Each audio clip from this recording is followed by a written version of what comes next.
बंदी छोड़ सतगुरु रामपाल जी भगवान की। गरीब नमो नमो शतपुरुष को नमस्कार। गुरु की नहीं सुर नर मुनि जन साधुआ संतों सर्वस। सतगुरु साहिब संत सब दंडोतम प्रणाम। आगे पीछे मध्य हुए तिनको जा। नराकार निर्विषम काल जाल भय भंजनम। निर्लेपम निज निर्गुणाम अकल अनुपवय सोन धुनाम। सोहम उज्ज्वल हिरंबर हरदम बेपरवा ऐथा है। वार पार नहीं मध्य तम गरीब जो सुमर सिद्ध होई। गणनायक पारस पद परवाना आदि गणेश मनाऊं। गणनायक देवन देवा चरण कमल लो ल्याऊं। आदि अंत करूं परम शक्ति संगीतम। मृद सिद्धि दाता सोही अविगत गुण है अतीतम। सत्य पुरुष निर्मोही जगदम्बा मंगल रूप मुरारी। तन मन अर्पूं सीसाम भक्ति मुक्ति भंडारी। सुर नर मुनि जन ध्यावे ब्रह्मा विष्णु महेशा। शेष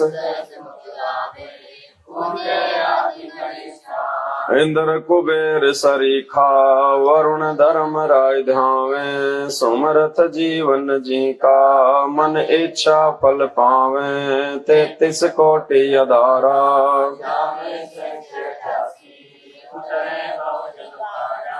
कट है यम की फांसी। 33 कोटि अधारा ध्यावे से 88। उतरे भव जल पारा। बंदी छोड़ सतगुरु रामपाल जी भगवान की। आज परमपिता परमेश्वर सतगुरु रामपाल जी भगवान के आशीर्वाद से, उनकी विशेष रजा से, उनकी मेहर से उत्तर प्रदेश के कानपुर में सात संगति का आयोजन रखा गया है। बहुत सारी भगत आत्माएं सात संगति में आई हुई हैं परमेश्वर की महिमा करने के लिए। ये गुरुदेव भगवान की अपरम सभी आत्माओं के ऊपर इस कलयुग की पिछली पीढ़ी में विशेष मेहर है, विशेष रजा है। और इस रजा के लिए हम गुरुदेव भगवान का जितना धन्यवाद करें उतना ही कम है, थोड़ा है। तो सात संगति की हम शुरुआत करें परमपिता परमेश्वर की वंदना से। परमपिता परमेश्वर सारी सृष्टि के रचनहार, कुल मालिक, असंख्य ब्रह्मांडों के स्वामी, जगत गुरु, तीनों लोकों में प्रवेश करके सबका पालन पोषण करने वाले राजाधिराज, आत्माधार, नाथों के नाथ, देवों के देव महादेव, सर्वेश्वर महेश्वर, मृत्युंजय, अजरो अमर, आदि अनादि सनातनी प्रभु, जगत पिता जगदीश्वर, 1008 की उपाधि के वास्तविक अधिकारी, अकाल मूर्त सब स्वरूपी राम, वासुदेव, सर्वगतम ब्रह्म, परम पूज्य, प्रथम पूज्य, परम पुरुष, परम धनी, परम संत, परम दयालु, सत्य कबीर, हक्का कबीर, अल्लाहु अकबर, संत श्रोमणी सतगुरु रामपाल जी भगवान के चरण कमल में हम सभी भाई बहनों का अनंत कोटि दंडवत प्रणाम। आज स्वयं इस धरती पे जिस परमेश्वर का वैदिक नाम है कबीर देव, जो 650 साल पहले कबीर दास जी के नाम से इस धरती पे आए थे, प्रकट हुए थे, आज पुनः उस परमपिता परमेश्वर ने अपने ही वचन अनुसार इस कलयुग की पिछली पीढ़ी में 8 सितंबर 1951 को स्वयं ही प्रकट होके आप और हम सभी आत्माओं को ये तत्व ज्ञान दिया है सतलोक ले जाने के लिए।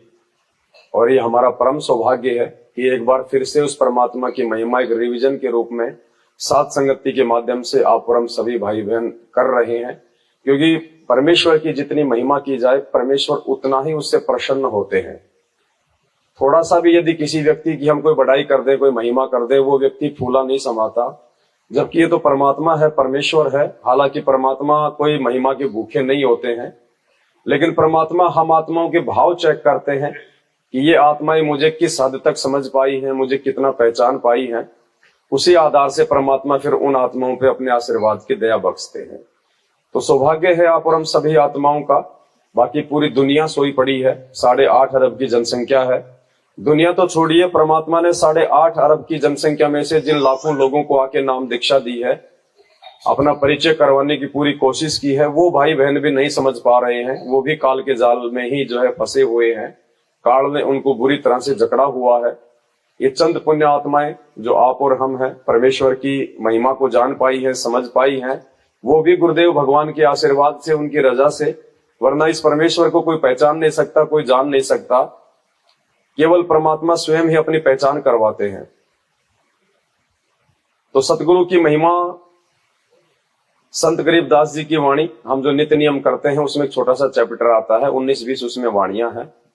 तो परमात्मा ने हमें समझाने का प्रयास किया है कि सतगुरु क्या होते हैं, सतगुरु की क्या महिमा है, सतगुरु हमारे लिए कितने महत्वपूर्ण हैं, और हमने किस प्रकार सतगुरुदेव भगवान की वंदना करनी चाहिए। जब हमें ये ज्ञान समझ में आ जाए कि 84 लाख योनियों से परमात्मा ने हमें बाहर निकाल दिया है अपना अनमोल नाम देके, अपना आशीर्वाद देके, उसके बाद हम सभी आत्माओं ने अपने गुरुदेव को भगवान मान के उनके ऊपर समर्पित हो जाना चाहिए।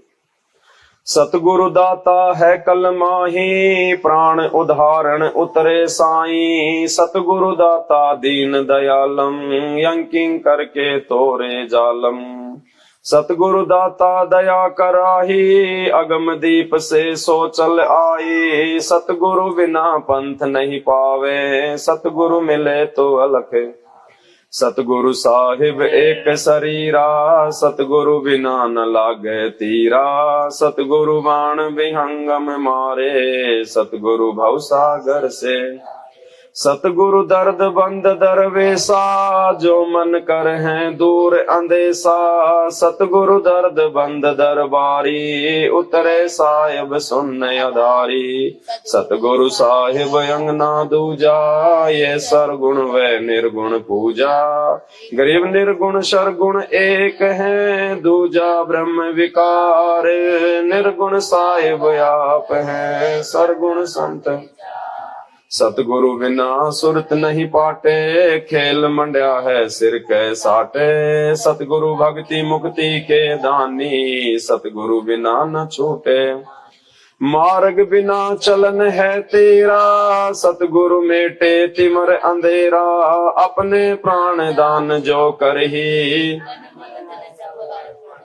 सतगुरु शंख कला दर्शावे। सतगुरु हर्ष विमान बिठावे। सतगुरु भवसागर के कोली, सतगुरु पार।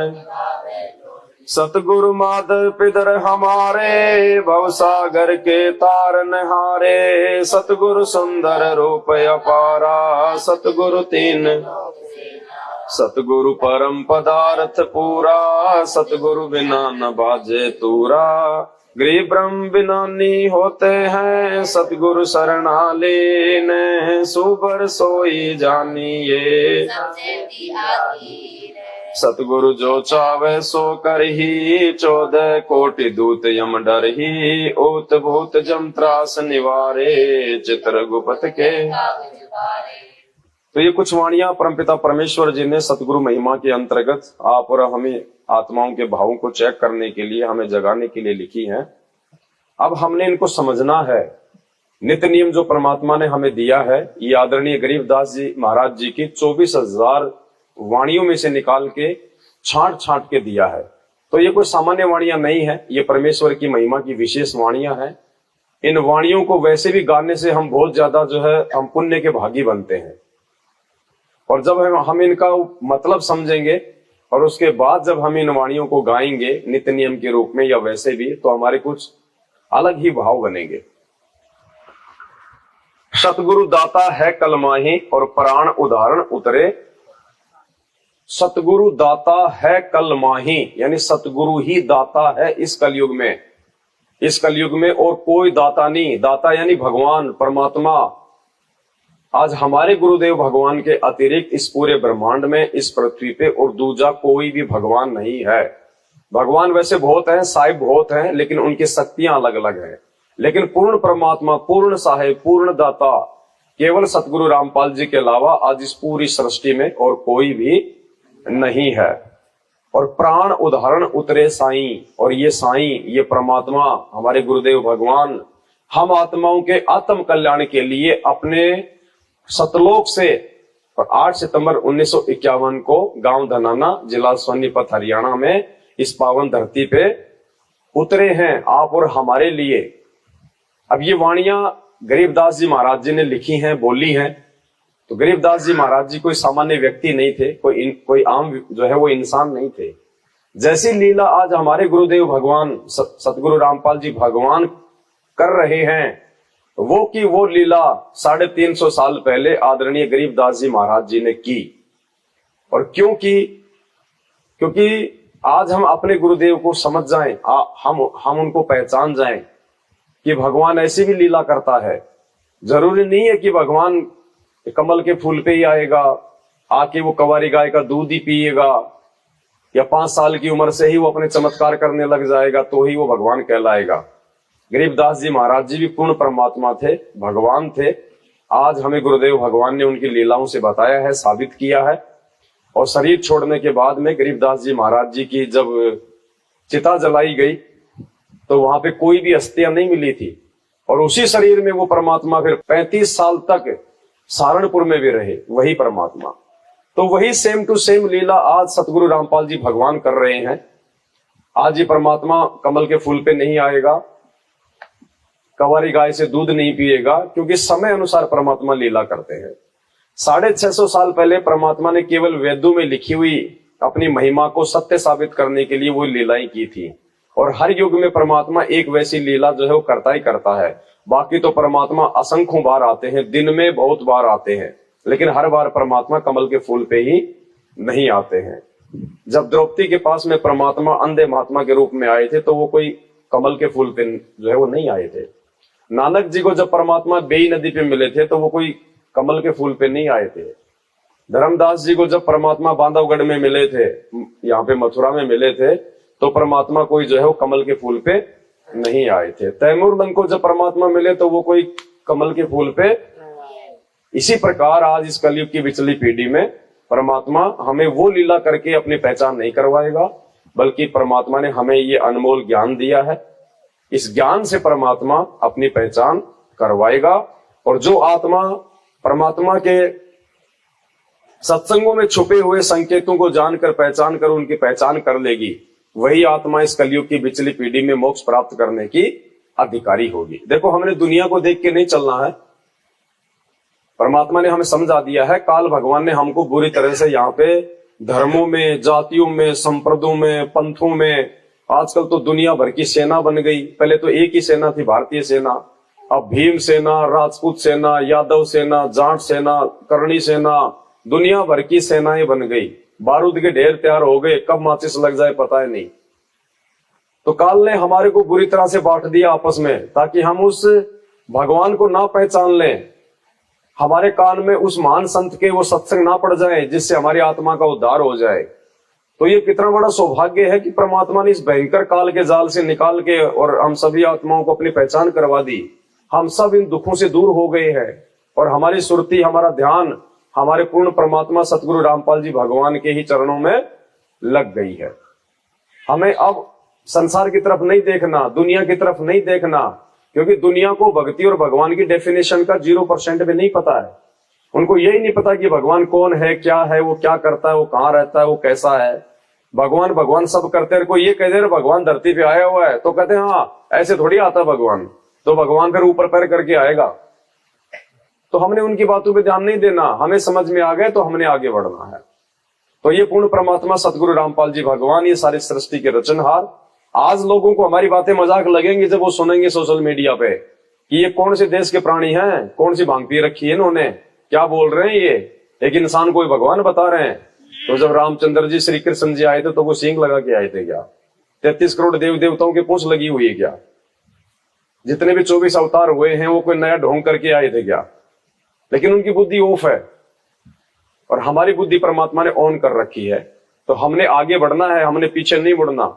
जगत वालों के तानों से, उनके व्यंग से, उनकी खरी खोटी बातों से हमने बिल्कुल भी पीछे नहीं हटना है, हमने आगे बढ़ना है। और कल को यही दुनिया जो आज हमारी बातों को मजाक में लेगी, कल को यही लोग हमारे वीडियो ढूंढ ढूंढ के सुना करेंगे, ढूंढ ढूंढ के। अगर उस समय हम उनकी बातों पे ध्यान अगर दे लेते तो आज हमें इतना पीछे ना रहना पड़ता। तो सतगुरु दाता है कलमाही, इस कलयुग में सतगुरु ही दाता है, सतगुरु ही भगवान है, उनके अलावा कोई भी परमेश्वर नहीं है। गुरु बहुत हैं, सतगुरु बहुत हैं, 1008 की उपाधि के अधिकारी बहुत हैं, मंडलेश्वर बहुत हैं, गांव गांव में यहाँ पे जो है सतगुरु बन के लोग जो है वो बैठे हुए हैं।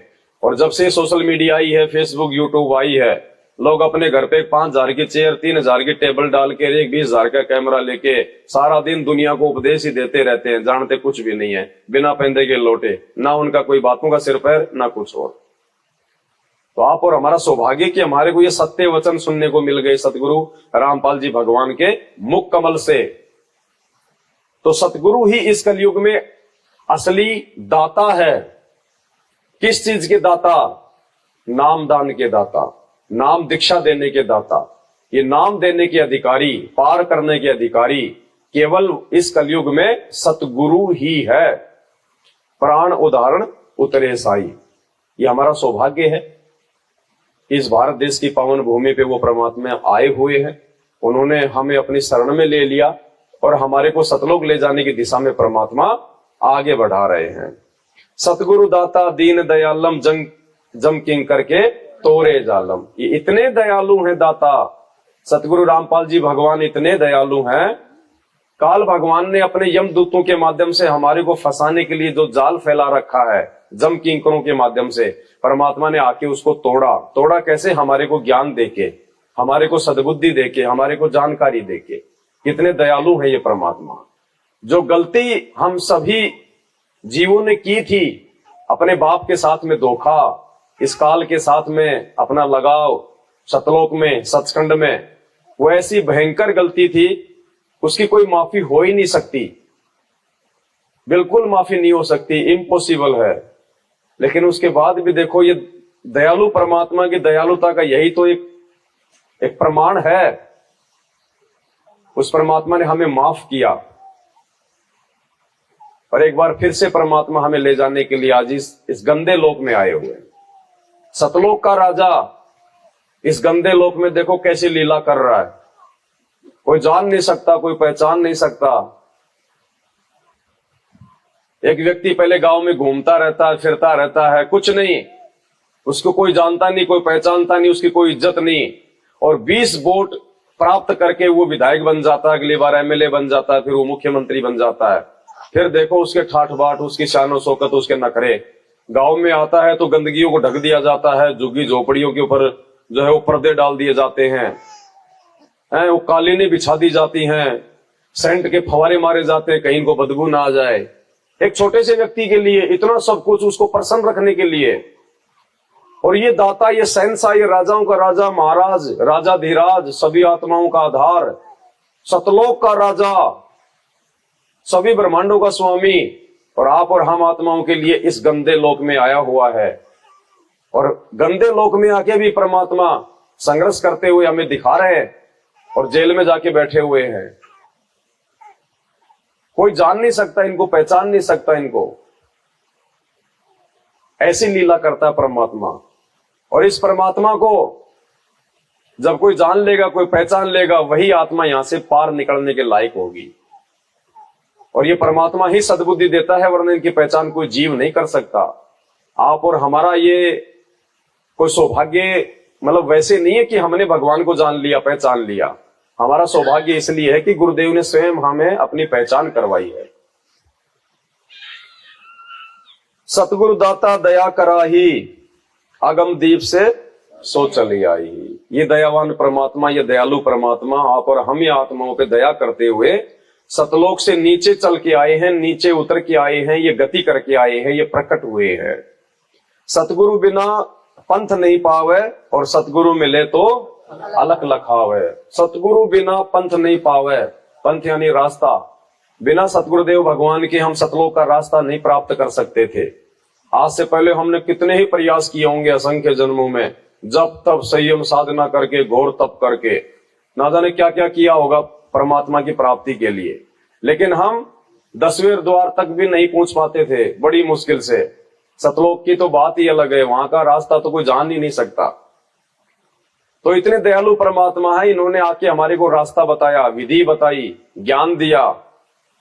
अगमदीप से सो चल्या ही, सतगुरु बिना पंथ नहीं पावे, सतगुरु मिले तो अलख लखावे। अलख परमात्मा जिसको लोग बिना ज्ञान के निराकार कहते हैं कि निराकार है, वो दिखाई नहीं देता, जबकि गुरुदेव भगवान कहते हैं कि वो दिखाई भी देता है, वो आकार में भी है, लेकिन तुम्हारे पाप कर्म इतने ज्यादा हैं और नकली धर्म गुरुओं के पास में वो विधि नहीं है जिससे वो परमात्मा दिखाई दे। वो अलग परमात्मा भी दिखाई देता है, लेकिन उसको देखने के लिए वो भक्ति की विधि चाहिए, वो तत्व ज्ञान रूपी आंखें चाहिए, वो दिव्य दृष्टि चाहिए। तो वो सारी चीजें आज हमें सतगुरु रामपाल जी भगवान ने दी है और अपने ज्ञान से उन्होंने हमें दिखा दिया कि सतलोक के सिंहासन पे वो कबीर परमात्मा बैठे हुए हैं। और उससे भी बड़ा सौभाग्य हमें उन्होंने ये आभास करवा दिया, महसूस करवा दिया, परमात्मा ने ये साबित कर दिया कि वो सतलोक के सिंहासन पे जो परमात्मा बैठा हुआ है वो कोई और नहीं, तुम्हारा सतगुरु ही है। तो हमें परमात्मा ने अपना लखाव भी करवा दिया, हमने देख लिया परमात्मा। जो दुनिया रोती है उस परमात्मा के लिए, बड़े बड़े साधु संत महात्मा ऋषि लाखों साल तक तपस्या करके जंगलों में मर गए, परमात्मा के दर्शन नहीं कर पाए। आज साक्षात तो परमात्मा धरती पे सतगुरु रामपाल जी भगवान के रूप में प्रकट है। असंख्यों बार हम उनको देख चुके हैं, रोज देखते हैं हम उनको। तो ये हमारा सौभाग्य है इस कलयुग की जो है बिचली पीढ़ी में। सतगुरु साहिब एक शरीरा, सतगुरु बिना न लागे। सतगुरु और साहिब एक ही हैं, अलग अलग नहीं है, दो नहीं है, चार नहीं है।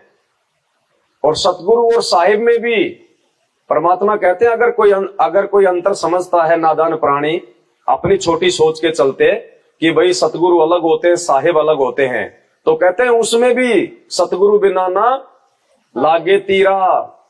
तीरा यानी वो किनारा, वो मंजिल सतलोक की बिना सतगुरु के हम प्राप्त नहीं कर सकते।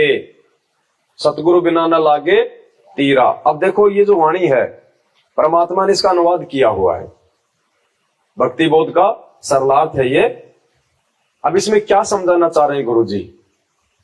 इसमें स्पष्ट लिखा है परमात्मा ने, सतगुरु साहिब एक शरीरा, सतगुरु बिना न लागे तीरा। सतगुरु बाण विहंगम मारे और सतगुरु भव सागर से। अब इसका जो सरलार्थ किया गुरु जी ने, तो देखो क्या संकेत किया परमात्मा ने हमें समझाने के लिए। जो सतगुरु मुझे मिले थे, यानी गरीबदास जी के हिसाब से परमात्मा हमें समझा रहे हैं इसका सरलार्थ करते हुए। गरीबदास जी कह रहे हैं कि जो सतगुरु मुझे मिले थे, और फिर आगे परमात्मा ने देखो क्या लिखा है, मैं। जो सतगुरु मुझे मिले थे, फिर कोमा, फिर मैं, और फिर कोमा। यानी सतगुरु रामपाल जी भगवान हमारी आंखें खोल रहे हैं कि गरीबदास जी को 350 साल पहले जो दाढ़ी मूंछ वाले सतगुरु आके मिले थे, वो और कोई नहीं, मैं हूं मैं। गुरुदेव भगवान संकेत कर रहे हैं, वरना मैं शब्द लिखने का यहां मतलब ही नहीं, कुछ भी सेंटेंस बनता ही नहीं।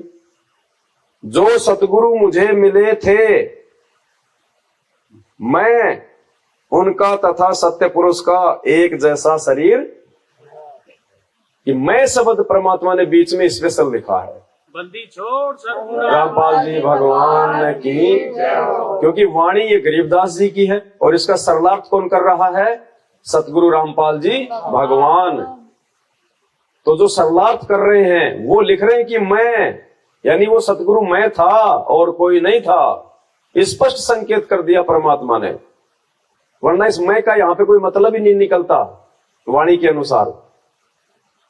ये संकेत करते हैं गुरु जी आप और हमारे विश्वास को बढ़ाने के लिए, दृढ़ करने के लिए।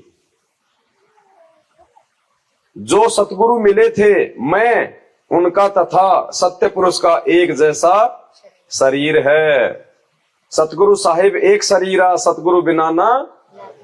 तो हमें जो सतगुरु मिले हुए हैं, तो हमने अपने सतगुरु में और साहिब में कोई भी अंतर नहीं समझना चाहिए। जब तक हम उनमें अंतर समझेंगे, ये हमारी छोटी बुद्धि होगी, और जब तक हम दो समझेंगे तब तक हम परमात्मा को प्राप्त नहीं कर पाएंगे।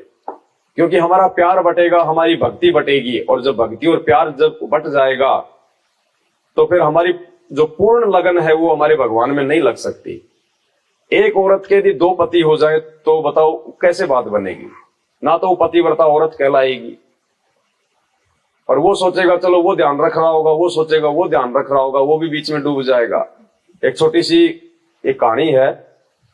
एक व्यक्ति था, वो सभी देवी देवताओं की पूजा किया करता था। सोमवार को शंकर जी को जल चढ़ाता था, मंगलवार को हनुमान जी का प्रसाद बांटता था, बुधवार को गणेश जी के लड्डू चढ़ाता था, बृहस्पतिवार को और कोई पूज लेता था, शुक्रवार को माता जी का व्रत रखता, शनिवार को तेल चढ़ा देता, रविवार को भैरू जी के चला जाता। अब एक दिन वो किसी गांव में गया हुआ था, वापस आया तब बहुत तेज बरसात आ गई। पहले पुल वगैरह हुआ नहीं करते थे, नदी आ रही थी अच्छी खासी, पानी भरा हुआ था। अब उसको जाना जरूरी था, गांव अर्जेंट था। उसने सोचा कि देखता हूं, ज्यादा गहरा तो होगा नहीं, निकल दूंगा, पार कर दूंगा। वो अपनी चप्पल लेके हाथ में और नदी में जाने लगा तो वो उसका पैर फिसल गया और वो गहरे पानी में चला गया। तैरना आता नहीं था, हाथ पैर मारने लगा यूं। अब उसने याद किया, हे शंकर भगवान, हे शंकर भगवान, हे भोलेनाथ, हे जटाधारी, बचाओ बचाओ। अब शंकर जी ने देखा, रे कौन भगत मुसीबत में है। अब शंकर जी ने नीचे देखा, ओहो भगत बड़ा मुसीबत में, भाई पानी में डूब रहा है, पुकार रहा। तो शंकर जी देखो, भगवान को भी थोड़ा बहुत तो टाइम लगे आने में, क्योंकि ये पूर्ण नहीं है ना, समर्थ है, उसको तो एक सेकंड लगती है। गोता मारू स्वर्ग में जा बैठूं पाताल, गरीब दास ढूंढता फिर वो अपने हीरे मोती। अब ये समर्थ नहीं है तो इनको थोड़ा समय लग जाता है तैयार होने में। तो जैसे ही अपनी तैयारी करने लगे, डमरू उमरू त्रिशूल उर्सूल हाथ में जमाने लगे, क्योंकि पूरे साजबाज के साथ में जाना पड़ता है ना।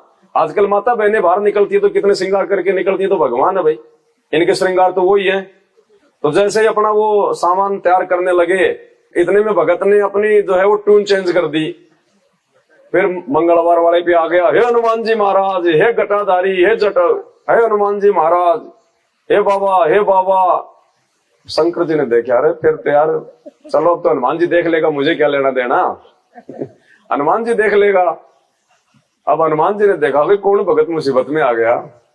अब देखा तो भाई भगत पानी में डूब रहा। तो हनुमान जी को भी थोड़ा सोटा वाटा उठाने में अब टाइम तो लगे है। अब जैसे वो भाई अपनी तैयारी पकड़ने लगे, इतने में उसने गणेश जी को पुकार दिया। कहने का मतलब यह अंत में वो डूब गया। अगर वो किसी एक पे रहता तो वो उसको आना पड़ता। तो हमारी आस्था, हमारी निष्ठा, हमारा लगन, हमारा समर्पण, हमारा भाव हमारे एक इष्ट में होना चाहिए। हमारा गुरु भी वही, हमारा इष्ट भी वही, तभी बात बनेगी हमारी। अपने ही गुरुदेव को इष्ट रूप में पूज के हमने भक्ति करनी है, क्योंकि गुरु ही इष्ट होता है इस भक्ति में, नकली भक्ति में नहीं होता, इस काल तक की भक्ति में नहीं होता। काल तक की भक्ति में जो है गुरु अलग होता है और उनका इष्ट अलग होता है, लेकिन पूर्ण परमेश्वर की भक्ति में गुरु भी वही होता है और इष्ट भी, क्योंकि ये समर्थ परमात्मा है। इस परमात्मा को अपने किसी नौकर को भेजने की जरूरत नहीं पड़ती, यहाँ पे अंश अवतार भेजने की आवश्यकता नहीं पड़ती है, क्योंकि असंख्य रूप बना सकता है परमात्मा, अनंत कोटि कलाओं का स्वामी है ये। तो सतगुरु साहिब एक शरीरा, सतगुरु बिना न लागे, और सतगुरु बाण विहंगम मारे। कौन से बाण मारता है परमात्मा? ये तत्व ज्ञान के बाण। क्योंकि हमारे तो जो अस्त्र शस्त्र है ये तत्व ज्ञान है भाई। वो लड़ाई तो हमने लड़नी छोड़ दी, जो लकड़ियों से लड़ी जाती है, जो पत्थरों से लड़ी जाती है, जो हथियारों से जो लड़ी जाती है। मालिक कहते हैं ना असुर निकंदन रमणी में, वज्रबाण की वो मुबाड़ी और सतगुरु संत जीत हैं।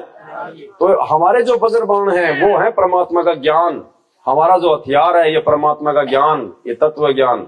इसको आधार बना के हमने आगे बढ़ना है। तो सतगुरु बाण विहंगम मारे, यानी वो तत्व ज्ञान रूपी ज्ञान बाण परमात्मा अपने भगत को मारता है। और सतगुरु भव सागर से इस प्रकार ये परमात्मा अपना अनमोल ज्ञान देके, अपनी जानकारी देके भगत को सभी गुणों से, सभी नियमों में रख के फिर परमात्मा इस भवसागर से पार करके ले जाता है। सतगुरु बिना न पावे पैंडा, हूठ हाथ गढ़ लीजे। सतगुरु बिना न पावे पैंडा, पैंडा मानी रास्ता। बिना सतगुरु की हम सतलोक का रास्ता प्राप्त नहीं कर सकते, चाहे कोई कितनी ही कोशिश। और वो भी जब तक उनके नियम में रहेंगे, मर्यादा में रहेंगे। मर्यादा तोड़ के भी भले तुम उनके पीछे चाहे तुम लगे रहो पूरी जिंदगी, तो भी हम सतलोक का रास्ता प्राप्त नहीं कर पाएंगे। हूठ हाथ गढ़ लीजे, यानी परमात्मा ने प्रत्येक मानव शरीर की जो लंबाई है वो परमात्मा ने 3.5 हाथ बताई है। होंठ यानी 3.5 हाथ। तो कहते हैं ये जो 3.5 हाथ का जो ये शरीर है, इससे परमात्मा की जो है भक्ति करके हम यहां से पार हो सकते हैं, दूसरा कोई भी तरीका नहीं है। यानी इस मानव शरीर की यदि कोई उपयोगिता है तो केवल यही है कि हम सतगुरुदेव भगवान से नाम दीक्षा लेके उनको भगवान मान के आजीवन उनकी मर्यादा में रह के हम यहां से पार हो जाएं। सतगुरु भक्ति मुक्ति के दानी, सतगुरु बिना न छूटे, यानी बिना सतगुरु के कुछ नहीं हो सकता। भक्ति भी सतगुरु देगा और फिर उस भक्ति को मर्यादा में रह के हम करेंगे तो मुक्ति भी हमारी उसी से होगी। यानी भक्ति और मुक्ति दोनों के दाता कौन है? सतगुरु। और सतगुरु बिना न छूटे खानी, 4 खानी। हम जो 4 खानियों में जो भटकते आए हैं आज से पहले और आगे भी अगर मर्यादा में नहीं रहेंगे तो 4 खानियों में ही भटकते, तो 4 खानियों से भी परमात्मा ही हमें बाहर निकालेगा।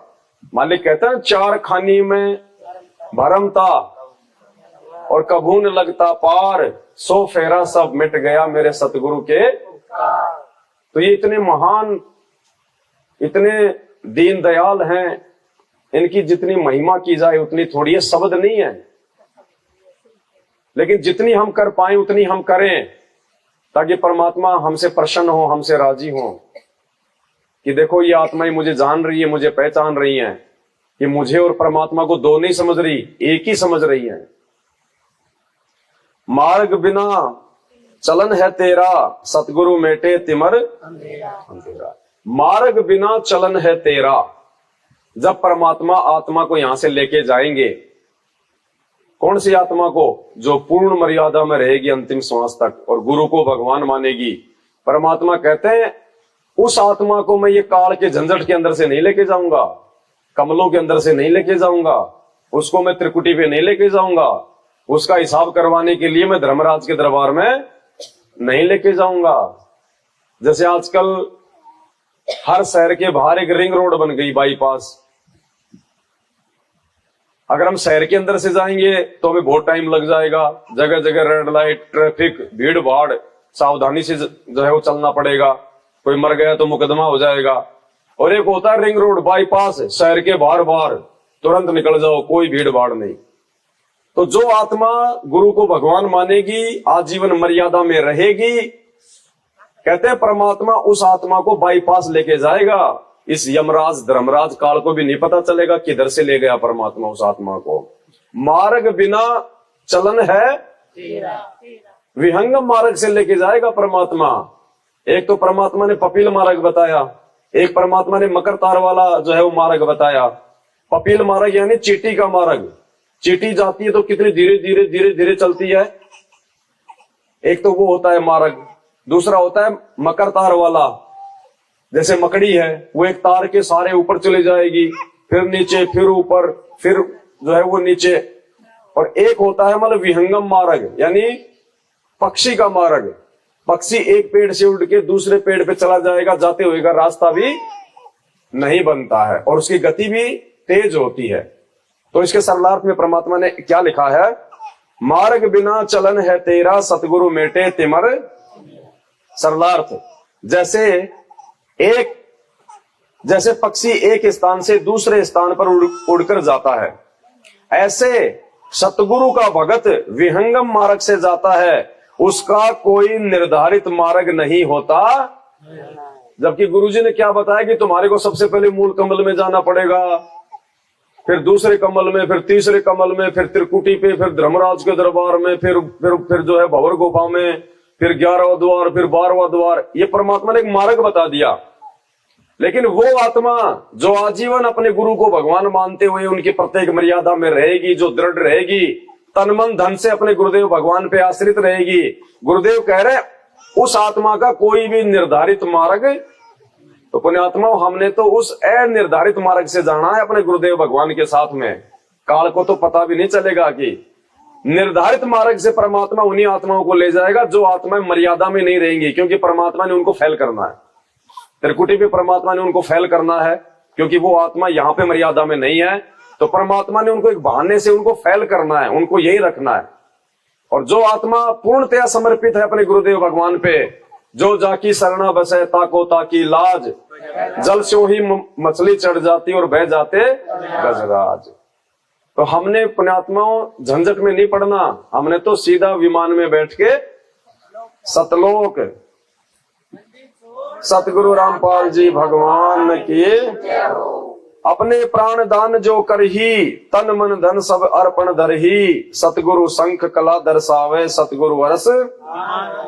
यानी जो परमात्मा तन मन और धन से और अपने प्राण यानी अपने श्वास से उस परमात्मा को समर्पित कर देगी।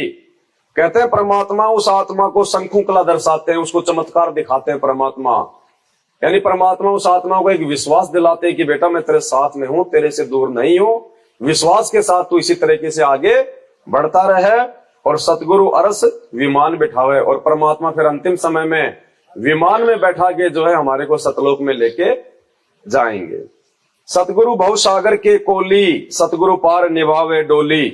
सतगुरु भव सागर के कोली, भव सागर यानी ये काल भगवान का लोक, और कोली यानी खेवट, जैसे नाव चलाने वाला नाविक होता ना।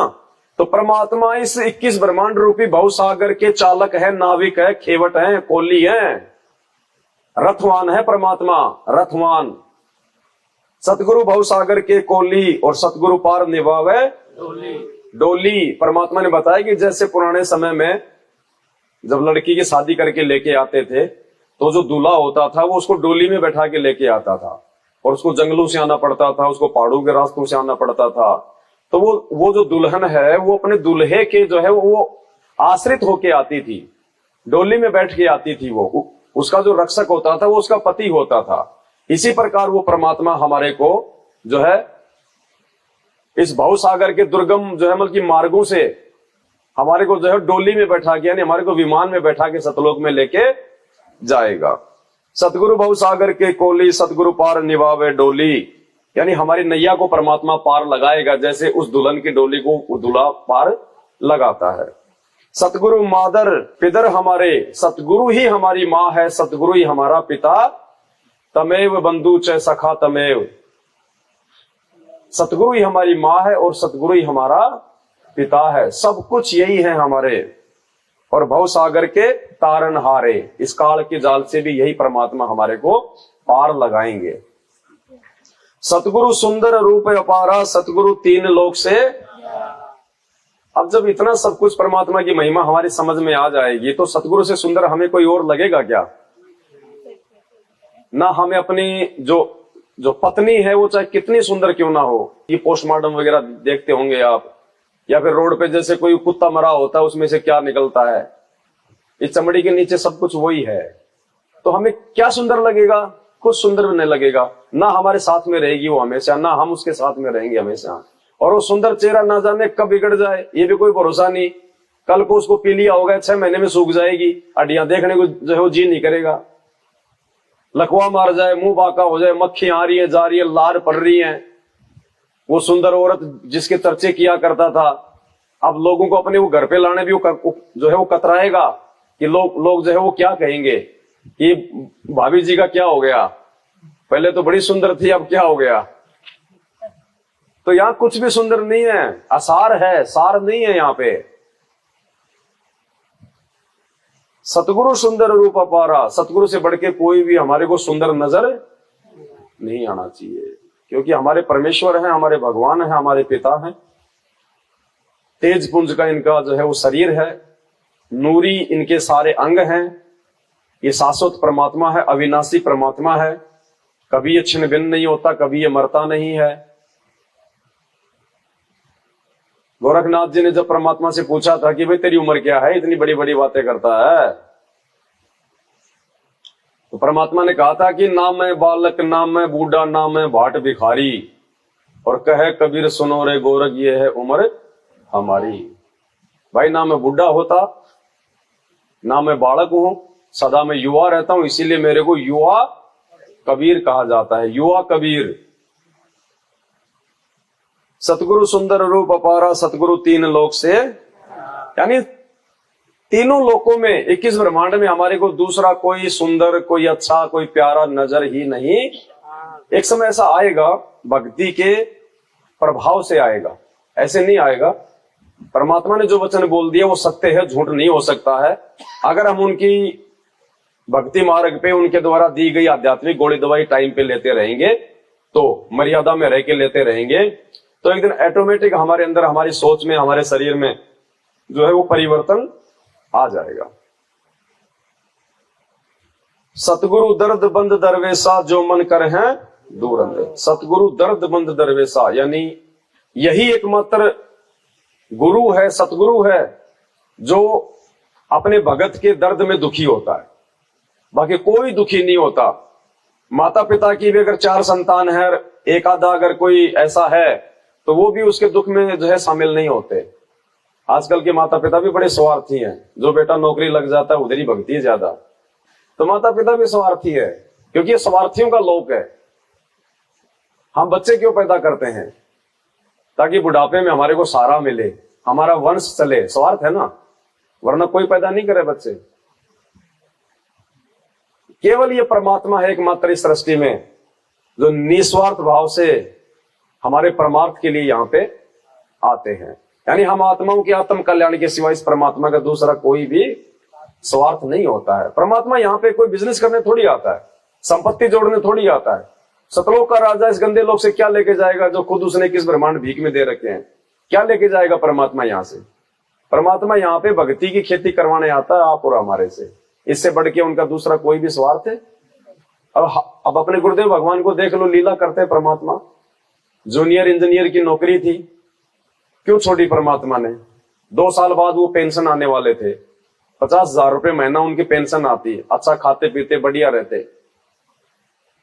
2 महीने पहले उन्होंने रिटायरमेंट ले लिया, 2 साल पहले। उनके जो यार दोस्त थे उस समय, उन्होंने कहा कि भाई क्यों अपना जो है वो कर रहा है इतना, 2 साल की तो बात है, रिटायरमेंट होके चले जाना। बोले भाई नहीं, ये नौकरी तो असंख्य जन्म हो गए हमारे को करते हुए। यानी हमें समझा रहे हैं परमात्मा कि ये नौकरी तो करते मेरे को असंख्य जन्म हो गए, अब की बार तो सच्ची सरकार की नौकरी। यानी परमात्मा समझाते हैं कि नालायकों, इस भक्ति मार्ग में आने के बाद, ये ज्ञान समझने के बाद में मेरे पास ये डिमांड मत लेके आना कि गुरुजी छोरा नौकरी नहीं लग रहा, गुरुजी दया करो छोरा इंटरव्यू में पास हो जाए। तो गुरुजी ने दिखाया कि मैंने तो खुद नौकरी छोड़ी है, तो मेरे से क्यों नौकरी मांगने आना भाई? अरे नौकरियों में कोई भक्ति होती है क्या? कितने भाई है नौकरियों में, खुद देख लो कितना भक्ति कर पाते होंगे वो, और कितना वो मर्यादा में रह पाते होंगे, खुद देख लो। और एक भगत फ्री है, कोई वो नहीं काम, और जब चाहे उठा के थैला साथ संगति में भाग लेता है, सत्संग में भाग लेता है, ना उसको 2 दिन की परवाह, ना उसको 4 दिन की परवाह। और नौकरी वाला पहली बात तो रो के, तो हाथ जोड़ जोड़ के तो 2 दिन की छुट्टी लेगा, और उसमें भी ना जाने बीच में कब फोन आ जाए इमरजेंसी में। तो ये दया है परमात्मा की, इसलिए मालिक ने दिखाया। ये ऐसी बात नहीं है जिसको नौकरी मिली हुई अपनी करो, लेकिन अब तो मालिक ने ज्ञान दे दिया। अब तो हमारे को अड़ जाना है अगर नौकरी में भी अगर ऐसी कोई बाधा कोई उत्पन्न करता है, क्योंकि परमात्मा ने हमें वो मर्यादा दी है कि अगर हम थोड़ा सा भी संघर्ष करेंगे तो हमारी बात जो है वो जरूर बनेगी। अब नौकरी क्या है भाई, कोई छोटा अधिकारी है, मान लीजिए कोई पुलिस वाला है या कोई चपड़ासी है, तो ऊपर के जो अधिकारी हो ज्यादा से ज्यादा उसको क्या बोलेंगे? भैया बीड़ी लाना, सिगरेट लेके आना, एक दारू की बोतल लेके आना, यही तो बोलेंगे। और तो काम उसको कोई वो करवा नहीं सकते उल्टा कोई ऐसा, भाई हमारे संविधान के अनुसार। और वहां पे अगर वो अड़ जाए तो उनको पता है इस बात का कि ये बाध्य नहीं है बीड़ी लाने के लिए, सिगरेट लाने के लिए, ये बाध्य नहीं है, लिखा नहीं हुआ ये कि तू इसका सीनियर है तो तेरे लिए ये जो अमल की मतलब चिलम भर के लेके आएगा। थोड़ी सी अगर हम हिम्मत करेंगे कि नौकरी जाए तो जाए, ये नौकरियां तो मैंने असंख्य जन्म कर ली, मैं परमात्मा की मर्यादा में रहूंगा, उसके लिए चाहे मेरे को, चाहे घर छूटे, चाहे परिवार छूटे, चाहे मेरा समाज छूटे। कहते ना, नाम सहित बेवतन भला जो दर दर मांगे भीखा, और क्या हुआ छत्र की छाया चालई और राजपाट ढेली का। इस नाम से बढ़ के कोई चीज नहीं है। फिर परमात्मा दया कर देते हैं, हिम्मत देखते हैं परमात्मा थोड़ा सा कि भगत में कोई आया कि नहीं आया सांस। सतगुरु दर्द बंद दरवेशा, जो मन कर हैं दूर अंदेशा। यानी परमात्मा ये अनमोल तत्व ज्ञान देके हमारे मन के सारे अंदेशे शंकाओं का समाधान।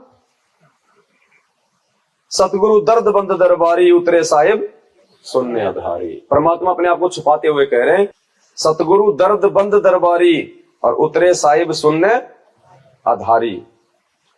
सतगुरु कबीर साहिब जी संत गरीबदास जी के सतगुरु थे। वे सुन्न में सत्यलोक में रहते थे, वहां से नीचे उतर कर आए। वे हमारे दर्द को समझते हैं। वे सच्चे दरबारी अर्थात पृथ्वी लोक पर वे अपना वेश तथा घर बदल कर आते हैं। अपने आप को परमेश्वर का दास बताते हैं, संत बताते हैं। संत तो सच्चा है, वह परमेश्वर के दरबार अर्थात संसद भवन का प्रतिनिधि होता है। यहां परमात्मा अपने आप को छुपाते हैं। स्पष्ट रूप से परमात्मा नहीं कहते कि मैं ही भगवान हूं, क्योंकि आत्मा स्वीकार नहीं कर पाती है। जब 650 साल पहले परमात्मा आए तो धर्मदास के सामने कैसे अपने आप को छुपाया? और 650 साल पहले तो परमात्मा ने किसी को बताया ही नहीं कि उस परमात्मा का नाम क्या है। बता दीजिए अगर बताया हो तो। अगर किसी ने पूछा भी होगा कि जी उस भगवान का नाम क्या है, तो परमात्मा ने यह थोड़ी कहा था कि उसका नाम जो है वो कबीर है, क्योंकि कबीर नाम से तो खुद वो गुरु आए हुए थे। हमेशा यही कहा करते थे कि भाई वो सत्य पुरुष है जिसने मुझे भेजा है। 650 साल पहले स्पष्ट रूप से उन्होंने भगवान का नाम भी नहीं बताया। यही कहा कि भाई मैं भगवान का दास हूं, मैं भगवान के द्वारा भेजा हुआ हूं, उन्होंने मुझे भेजा है यहाँ पे। वो सत्य पुरुष है, सतलोक में रहता है। तो हमेशा परमात्मा एक दास की भूमिका करते हैं। कबीर दास, गरीब दास और संत रामपाल दास। लेकिन असल में वो कोई दास नहीं होते हैं, वो कोई प्रतिनिधि नहीं होते हैं, वो दरबारी नहीं होते हैं, वो स्वयं ही परमात्मा होते हैं। ये तो भूमिका करते हैं परमेश्वर एक दास बनने की। वे सच्चे दरबारी अर्थात पृथ्वी लोक पर वे अपना वेश तथा घर बदल कर आते हैं। अपने आप को परमेश्वर का दास बताते हैं, संत बताते हैं। वह परमेश्वर के दरबार अर्थात संसद भवन का प्रतिनिधि होता है। वह सच्चे दरबार की सब खबर रखता है। इसलिए कहा है कि सतगुरु हमारे दुखों से दुखी होता है। इसलिए यहां पृथ्वी पर आकर हमारा कष्ट निवारण करते हैं, सुखी होने की भक्ति विधि बताते हैं। ऐसा सतगुरु जो परमात्मा ही, अब ऊपर तो कह रहे हैं कि वो दरबारी है, वो वहां का प्रतिनिधि है, वो वहां का दास है, और नीचे क्या कह रहे हैं? ऐसा सतगुरु जो परमात्मा ही है। वह हमारे दुख में दुखी होने वाला दरवेश अर्थात साधु है। सच्चा ज्ञान देकर हमारी सब आध्यात्मिक शंकाओं का समाधान करके सब अंदेशा अर्थात शंका समाप्त कर देता है। वह सच्चा दरबारी अर्थात परमेश्वर के कार्यालय का धुर का प्रतिनिधि है। ऐसा सतगुरु और साहिब एक ही होता है जो पृथ्वी पर प्रकट होकर सच्चा ज्ञान और भक्ति साधना बताता है। देखो, परमात्मा ने इस काल के लोग से अपनी आत्माओं को निकालने के लिए न जाने क्या क्या हथकंडे अपनाने पड़ते हैं। हम लोग सोच भी नहीं सकते परमात्मा उस हद तक चले जाते हैं। हमारी बुद्धि तो पता नहीं फिर बाद में जाके खुलती है, जब परमात्मा उस खेल को भी समाप्त कर चुके होते हैं। अब्राहिम सुल्तान को काल के जाल से बाहर निकालने के लिए परमात्मा ने क्या क्या रोल किए। कभी वो कासिद बन के आ रहा है, रागीर बन के आ रहा है, तो कभी ऊंटवाल बन के आ रहा है, तो कभी परमात्मा बांदी बन रहा है, कोरडे खा रहा है। क्या क्या खेल खेले परमात्मा ने। कुत्ता बन के आ रहा है, सिर में जो है वो कीड़े डाल लिए परमात्मा ने अपने। कितने प्रकार के खेल खेले परमात्मा ने। भैंसा बन के आ रहा है, कुछ भी कर सकता है, समर्थ है ये। कुछ भी, इसके लिए कुछ भी असंभव नहीं है। अपने आत्मा के लिए परमात्मा कुछ भी कर सकता है, ये इतना दीन दयाल है। अब्राहिम सुल्तान के लिए जो परमात्मा ने किया, अब उससे हमारे को समझ में आना चाहिए कि आज सतगुरु रामपाल जी भगवान जो अपने आप को छुपाते हुए बीच बीच में कहते हैं कि मैं तो दास हूं परमात्मा का, वो परमात्मा नहीं आए तो मेरे को भेज दिया अपनी शक्ति देके। तो हर बार परमात्मा ने अपने आप को छुपाया है। तो आज कैसे कहेंगे स्पष्ट रूप से? अब 650 साल पहले उन्होंने अपने आप को छुपाया भी, और फिर गरीबदास जी के माध्यम से परमात्मा ने वो सच्चाई भी बता दी। गरीब हम ही अलग अल्लाह है और कुतुब गोस और गरीबदास खालिक धनी हमरा नाम। और रामानंद जी को क्या बोले? फिर 250-300 साल बाद फिर गरीबदास जी ने वो भेद खोला, ए स्वामी सृष्टा में और सृष्टि हमारे दास गरीब अधीर बसू में अवगत सत्य। रामानंद जी की भी बात को फिर 300 साल बाद में गरीबदास जी ने बताया। जब ऊपर लेके गए थे परमात्मा रामानंद जी को, तो नीचे आके उन्होंने क्या कहा था, दहु ठोर है एक तू और भया एक से दो, और गरीबदास हम कारण तुम आए हो मगजोए। तो इन सभी एग्जाम्पलों से आज हमें यह समझ में आ जाना चाहिए कि गुरुजी पहले की भांति लीला करते हुए आज भी अपने आप को छुपा रहे हैं, दास बता रहे हैं, संत बता रहे हैं, उस कबीर परमात्मा का भेजा हुआ बता रहे हैं। ये सात संगतियां अब इसीलिए रखवाई है परमात्मा ने कि हमारे को 300 साल आगे का वेट ना करना पड़े, अगले जन्म का वेट ना करना पड़े। इसी समय हम समझ लें उन सभी एग्जाम्पलों को ध्यान में रख के, और अब की बारी हम यहां से निकल लें। तो जो खेल परमात्मा ने खेले अपने आप को छुपाते हुए, उसका परमात्मा ने एक जो है वो शब्द बनाया है। जब सुन्या ज्ञान गलताना, भाई शब्द शब्द बखाना। जब सुन्या ज्ञान गलताना, भाई शब्द। अमर लोक से सतगुरु आए, अमर लोक से रूप धर्या कारवाना, भाई शब्द शब्द समाना। जब सुन्या ज्ञान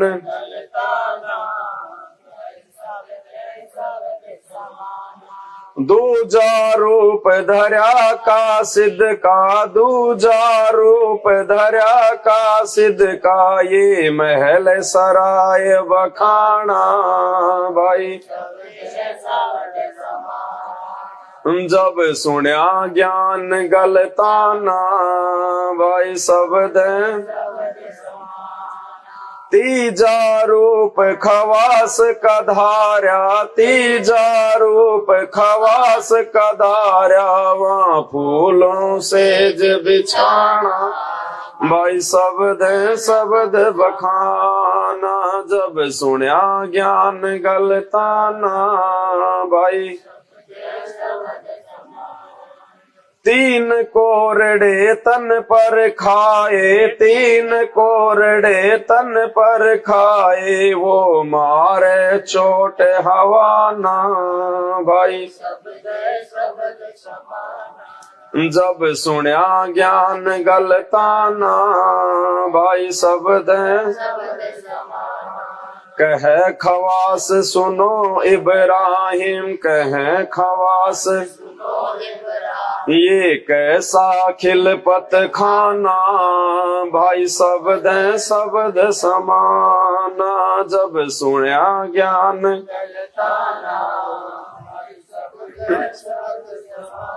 एक घड़ी से जा पे सोई, एक घड़ी से जा पे सोई। मेरे तन का चाम उड़ाना, भाई जब सुन्या ज्ञान गलताना, भाई शब्द। गैब खवास भये पीपारी, गैब खवास भये वो कापण लगे पराणा, भाई शब्द शब्द समाना। जब सुन्या ज्ञान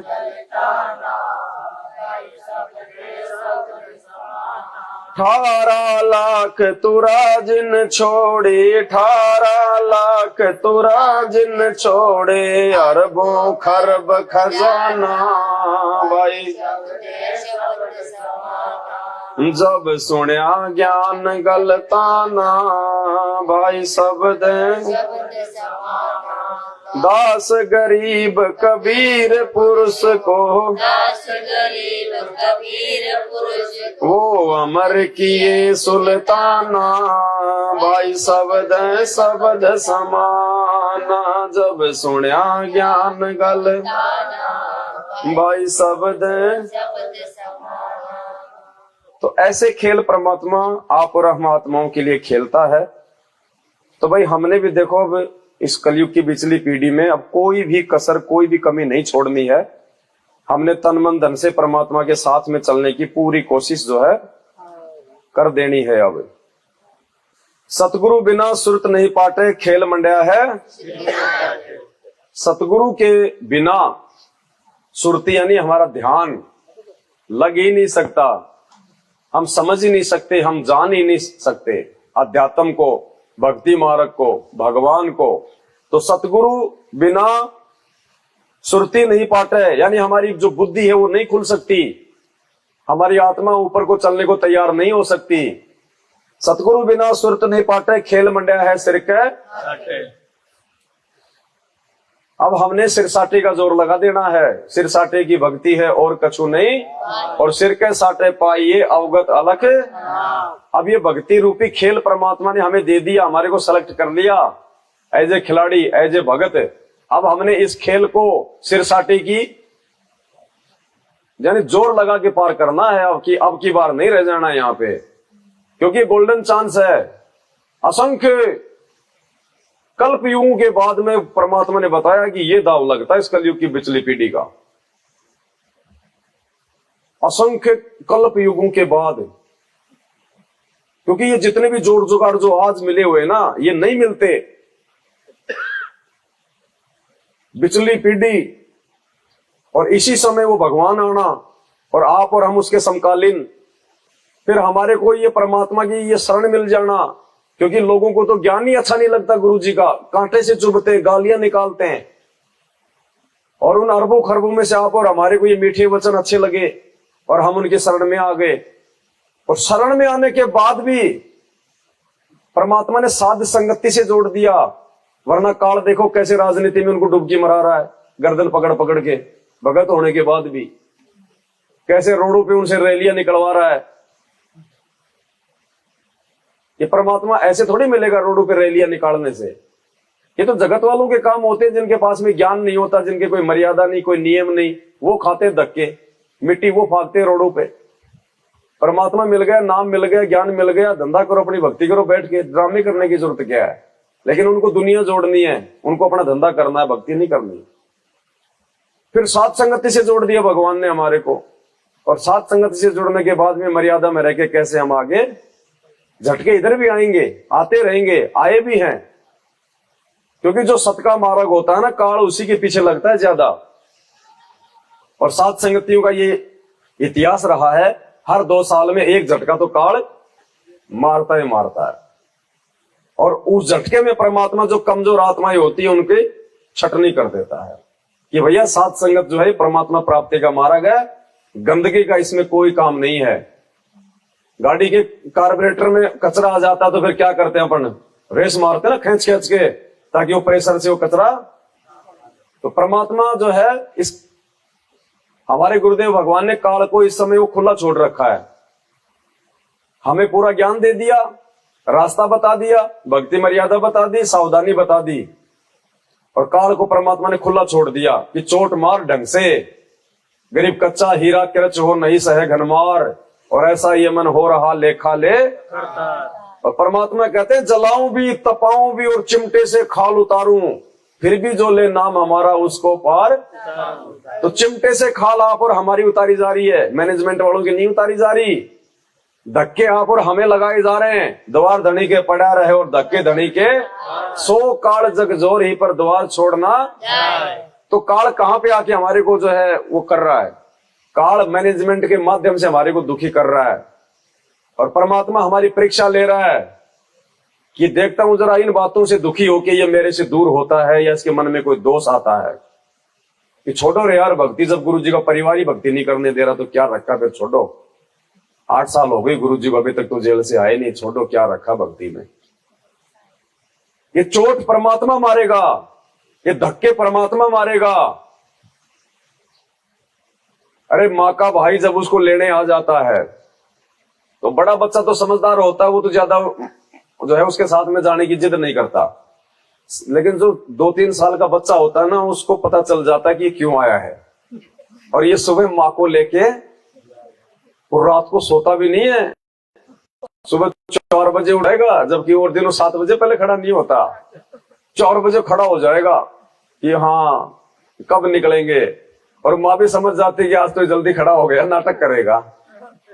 फिर जैसे उनके जाने का समय होता है तो पहले तो उस बच्चे को मतलब चमका देने का प्रयास करेंगे, अरे तू उसको थोड़ा उधर ले जा, तो इसको दुकान पे ले जा, इसको मिठाई दिला के ले आ। लेकिन वो नहीं जाता उस दिन। कहने का मतलब वो बच्चे हम हैं, वो बच्चे हम हैं और वो मामा हमारा परमात्मा है जो लेने के लिए आया है। अब हमने इतना सावधान रहना कि ये मामा माँ को लेके चुपचाप ना निकल जाए, कि अब के बार ये गुरुजी हमारे हाथ से ना निकल जाए चुपचाप। इतना जागरूक रहना है। वो माँ कौन काल, वो लालच देगी, ले बेटा 2 रुपए, आई मैं शाम को आ जाऊंगी, ले बेटा दुकान से तुम मिठाई ले आ। वो उसको लालच देगी, उसको वही छोड़ने का प्रयास करेगी। काल हमें लालच देगा, हमारा धंधा बहुत अच्छा चला देगा नाम दीक्षा लेने के बाद में, यार दोस्त हो जाएंगे, हमारे रिश्तेदारों में हमारी इज्जत हो जाएगी, फुला देगा हमारे को, कोऑर्डिनेटर बना देगा, स्टेट कोऑर्डिनेटर बना देगा, आश्रम का संचालक बना देगा, 20 भगत, सत्साई भगत जी, बस वो भगत तो इतना झुकेगा और वो तो हमने इस प्रकार से इस समय जागरूक रहना है। किसी लालच लोभ में नहीं फंसना, किसी स्वार्थ में नहीं फंसना। परमात्मा ने साथ साथ हमारे को और भी एग्जाम्पल दिए फिर कि साईं इतना दीजिए जिसमें कुटुंब समाओ और हम भी भूखा ना रहे साधु न भूखा। और मालिक कहते जिस आत्मा को मैंने पार करना होगा इस कलयुग की पिछली पीढ़ी में, तो परमात्मा कहते हैं दानी को नहीं दे तू ना राखूं वर्ष करोड़, ये माया है सोम की बंदी सोमगल। तो किसी ने कहा कि परमात्मा दान करने वाले को यदि आप धन नहीं दोगे तो क्या दोगे? हम तो ये सोच के दान करते हैं कि हमारे को धन मिलेगा। तो मालिक कहते हैं दानी को तो देता हूं मैं ज्ञान ध्यान विश्वास, भक्ति गरीबी बंदगी जो निपजे निज। भक्ति के श्रृंगार वो गुण देगा परमात्मा हमारे को। माया तो हमारी शत्रु है, तो बांध के रखती है हमारे को।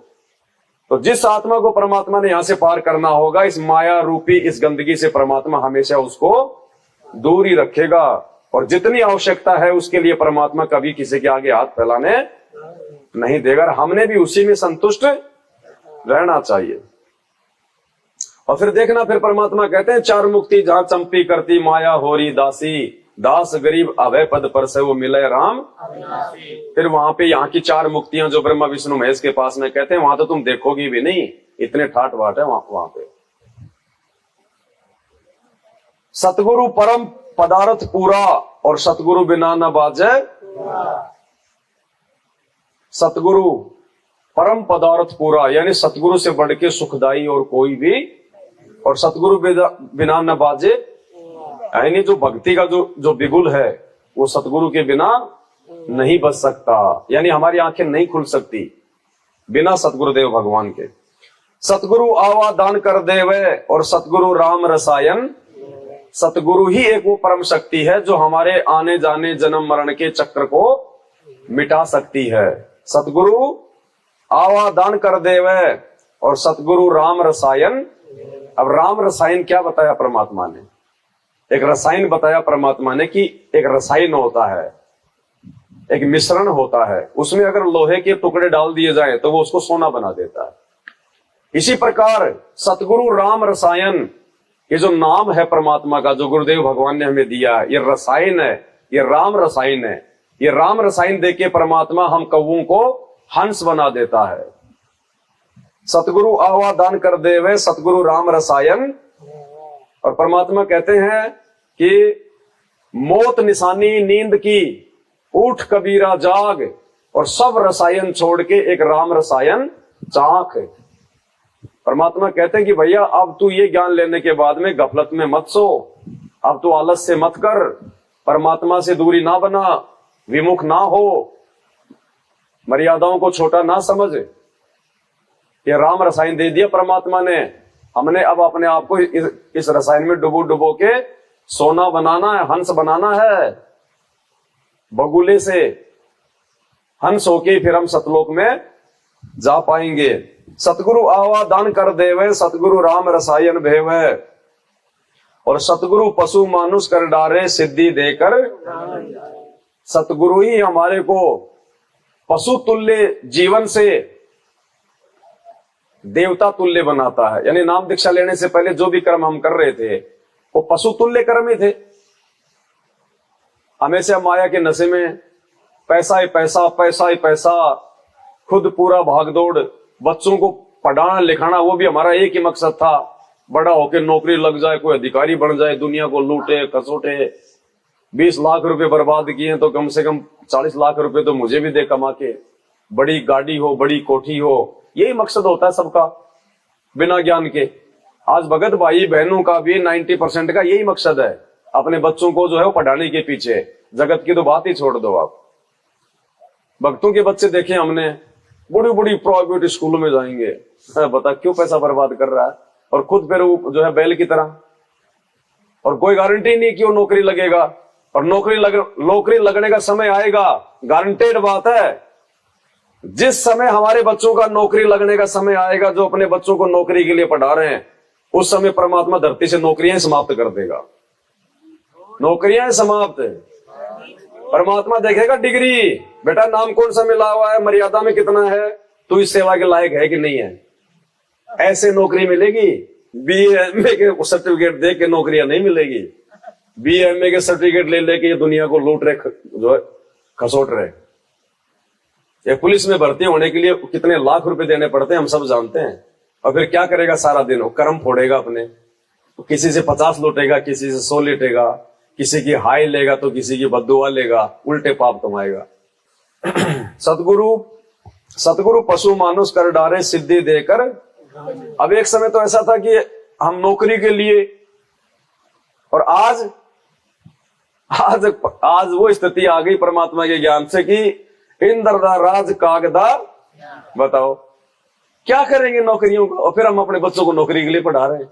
हम खुद तो ये वाणी गा रहे हैं, इंद्र दा राज। इंद्र से बड़ी कोई है क्या, कोई पद पोस्ट है क्या यहाँ पे। गुरुजी कह रहे हैं वो भी तेरे लिए काक की बीट के समान है। और दूसरा फिर परमात्मा ने क्या बताया, यहाँ का कोई सरपंच, कोई मंत्री पद, ये तो तुमने सपन में भी नहीं सोचना। फिर कौन सी नौकरी के लिए पढ़ा रहे हैं बच्चों को, चपरासी बनाने के लिए, लोगों के जो है मतलब वो बर्तन साफ करने के लिए। तो मालिक ने बताया कि सबसे जो पहली शिक्षा है वो आध्यात्मिक शिक्षा है। अक्षर ज्ञान बच्चों को करवा दो, 10वीं 12वीं करवा दो, इससे ज्यादा तुम उनके ठेकेदार ना बनो, बस इससे ज्यादा नहीं। उससे ऊपर तो फिर बेवकूफी है। गरीब ब्रह्म बिनानी होत है सतगुरु शरणालीन, और सुबर सोई जानिए सब सेती। संत गरीबदास जी ने कहा कि जो सतगुरु की शरण में आ जाता है वह ब्रह्म अर्थात परमात्मा जैसे गुण युक्त हो जाता है।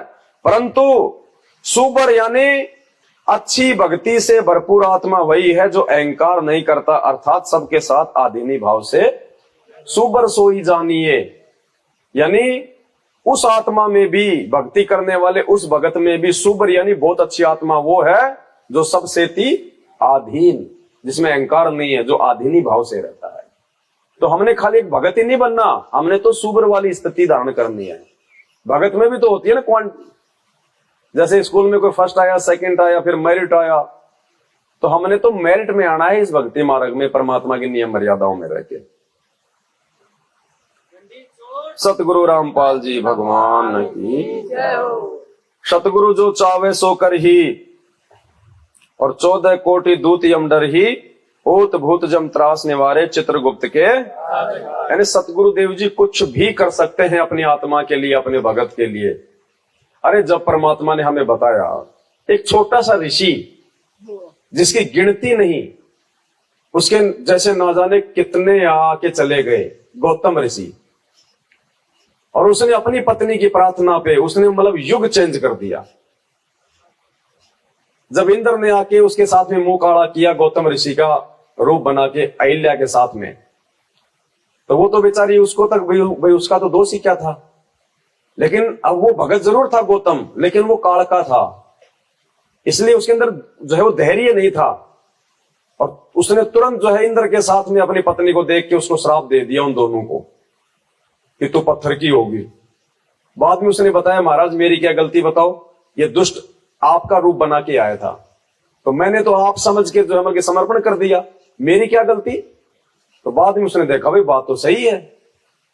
तो बोले महाराज फिर मेरे को श्राप क्यों दिया। बोले भाई अब तो निकल गया मेरे मुंह से। इसलिए परमात्मा कहते हैं तीर कमान से और शब्द जबान से सोच समझ के निकालना चाहिए, एक बार निकल गया वापस नहीं। हम भक्तों को परमात्मा समझाते हैं। वो ज्यादा प्रार्थना करने लगी कि स्वामी दया करो दया करो। तो उसने कहा कि मैं श्राप तो वापस नहीं ले सकता, पत्थर की तो तुझे होना ही पड़ेगा। फिर उसने कहा था कि बोले महाराज मेरा उद्धार कब होगा? बोले भाई त्रेता युग में भगवान विष्णु रामचंद्र रूप धारण करके आएगा और उस समय उनको वनवास मिलेगा और उस समय तेरा उद्धार। तो उसने देखा कि सबसे पहले तो सतयुग आएगा, पहला युग, फिर दूसरा युग आएगा द्वापर युग, फिर तीसरा युग आएगा त्रेता युग। ये भगवान ये तो बहुत लंबा। बार बार प्रार्थना करने लगी। तो फिर उसने बोला ठीक है, उसने अपने तपोबल से अपनी जो है भक्ति कमाई से उसने कहा कि ठीक है, मतलब द्वापर से पहले जो है वो त्रेता आ जाएगा। तो उसने एक युग चेंज कर दिया। गौतम ऋषि ने सतयुग के बाद में द्वापर आना था, लेकिन उसने त्रेता ले आया। एक छोटा सा ऋषि काललोक का जिसने युग चेंज कर दिया। और हमें जिस संत की शरण मिली हुई है वे कौन है? इसलिए परमात्मा कह रहे हैं सतगुरु जो चावे सो कर ही 14 कोटि दूत यम डर ही और ऊत भूत जम त्रास निवारे और चित्रगुप्त के। यानी वो गौतम ऋषि हमारे गुरु जी के आगे तो उठ के मुंह में जीरे के बराबर भी नहीं है, मिट्टी का एक कण दिखाई भी नहीं दे। तो ये परमात्मा क्या नहीं कर सकता? यदि हम इसके अनुसार चलेंगे तो, इसके भक्ति मर्यादा में रहेंगे तो फिर अनहोनी करेगा परमात्मा और उसी समय दुनिया को मालूम चलेगा कि ये कौन शक्ति है। परमात्मा ने प्रहलाद के लिए अनहोनी की कि नहीं की? तो भगवान की महिमा हुई कि नहीं हुई? उस भगत की महिमा हुई कि नहीं हुई? परमात्मा ने मीराबाई के लिए अनहोनी की कि नहीं की? दोनों की महिमा हुई ना। इसी प्रकार वर्तमान में भी परमात्मा आने वाले समय में अनहोनियां करेगा, तब इस दुनिया की आंखें खुलेंगी और आने वाले समय 1000 साल तक ये मार्ग चलेगा कि भाई वो महान संत थे। जैसे आज हम कहते हैं ना 650 साल पहले आए थे कबीर जी और शेख तकी ने 52 जो है वो बदमाशियां की, परमात्मा ने रामानंद की जो है वो कटी हुई गर्दन जोड़ दी, सिकंदर लोधी का जलन का रोग ठीक कर दिया, उसकी उंगली जो तेल में जल गई थी वो ठीक कर दी, परमात्मा ने सारे जो कोडी थे उनको ठीक कर दिया। तो आने वाले 1000 साल में ऐसे संत रामपाल जी भगवान के गुण गाए जाएंगे, ऐसे ये भक्ति मार्ग चलेगा। छोड़ सतगुरु रामपाल जी भगवान की जय हो। सत साहिब, मैं पूनम दासी कानपुर देहात से, मैं संकल्प दीक्षा से जुड़ी हूँ। परमात्मा ने मुझे अपनी शरण में लिया और आज पहली बार मैं सत्संगति में आई हूँ। यहाँ पर मेरी पहली सत्संगति है। तो मेरी शंका है कि मेरे पास जो 10वें अंश के पैसे रखे हैं, क्या मैं यहाँ सेवा में लगा सकती हूँ? 10वें अंश का पैसा बहन जी देखो, एक वाणी है परमात्मा के, 10वां अंश गुरु को दीजिए और जीवन जन्म सफल कर लीजिए। अब गुरु 10वें अंश के पैसे का क्या करेगा? बिजनेस तो खोलेगा नहीं, बिल्डिंगें तो बनाएगा नहीं, आप और हम जैसे अपने बच्चों की सेवा में लगाएगा परमात्मा। कोई पुस्तकें छप रही हैं, कोई पंखे आ रहे हैं, कोई भंडारे का सामान आ रहा है, कोई दीवारें बन रही हैं, उसी काम में लगाएगा परमात्मा। 10वां जो अंश है वो भी एक दान ही है, वो कोई अलग वस्तु नहीं है। चाहे आप मतलब 20वां हिस्सा दो ना परमात्मा, कोई मना थोड़ी किया परमात्मा ने। 10वां अंश तो परमात्मा ने इसलिए नाम रखा कि इस कलयुग में इनके इतने खर्चे, इतने फालतू के इनके झंझट होंगे।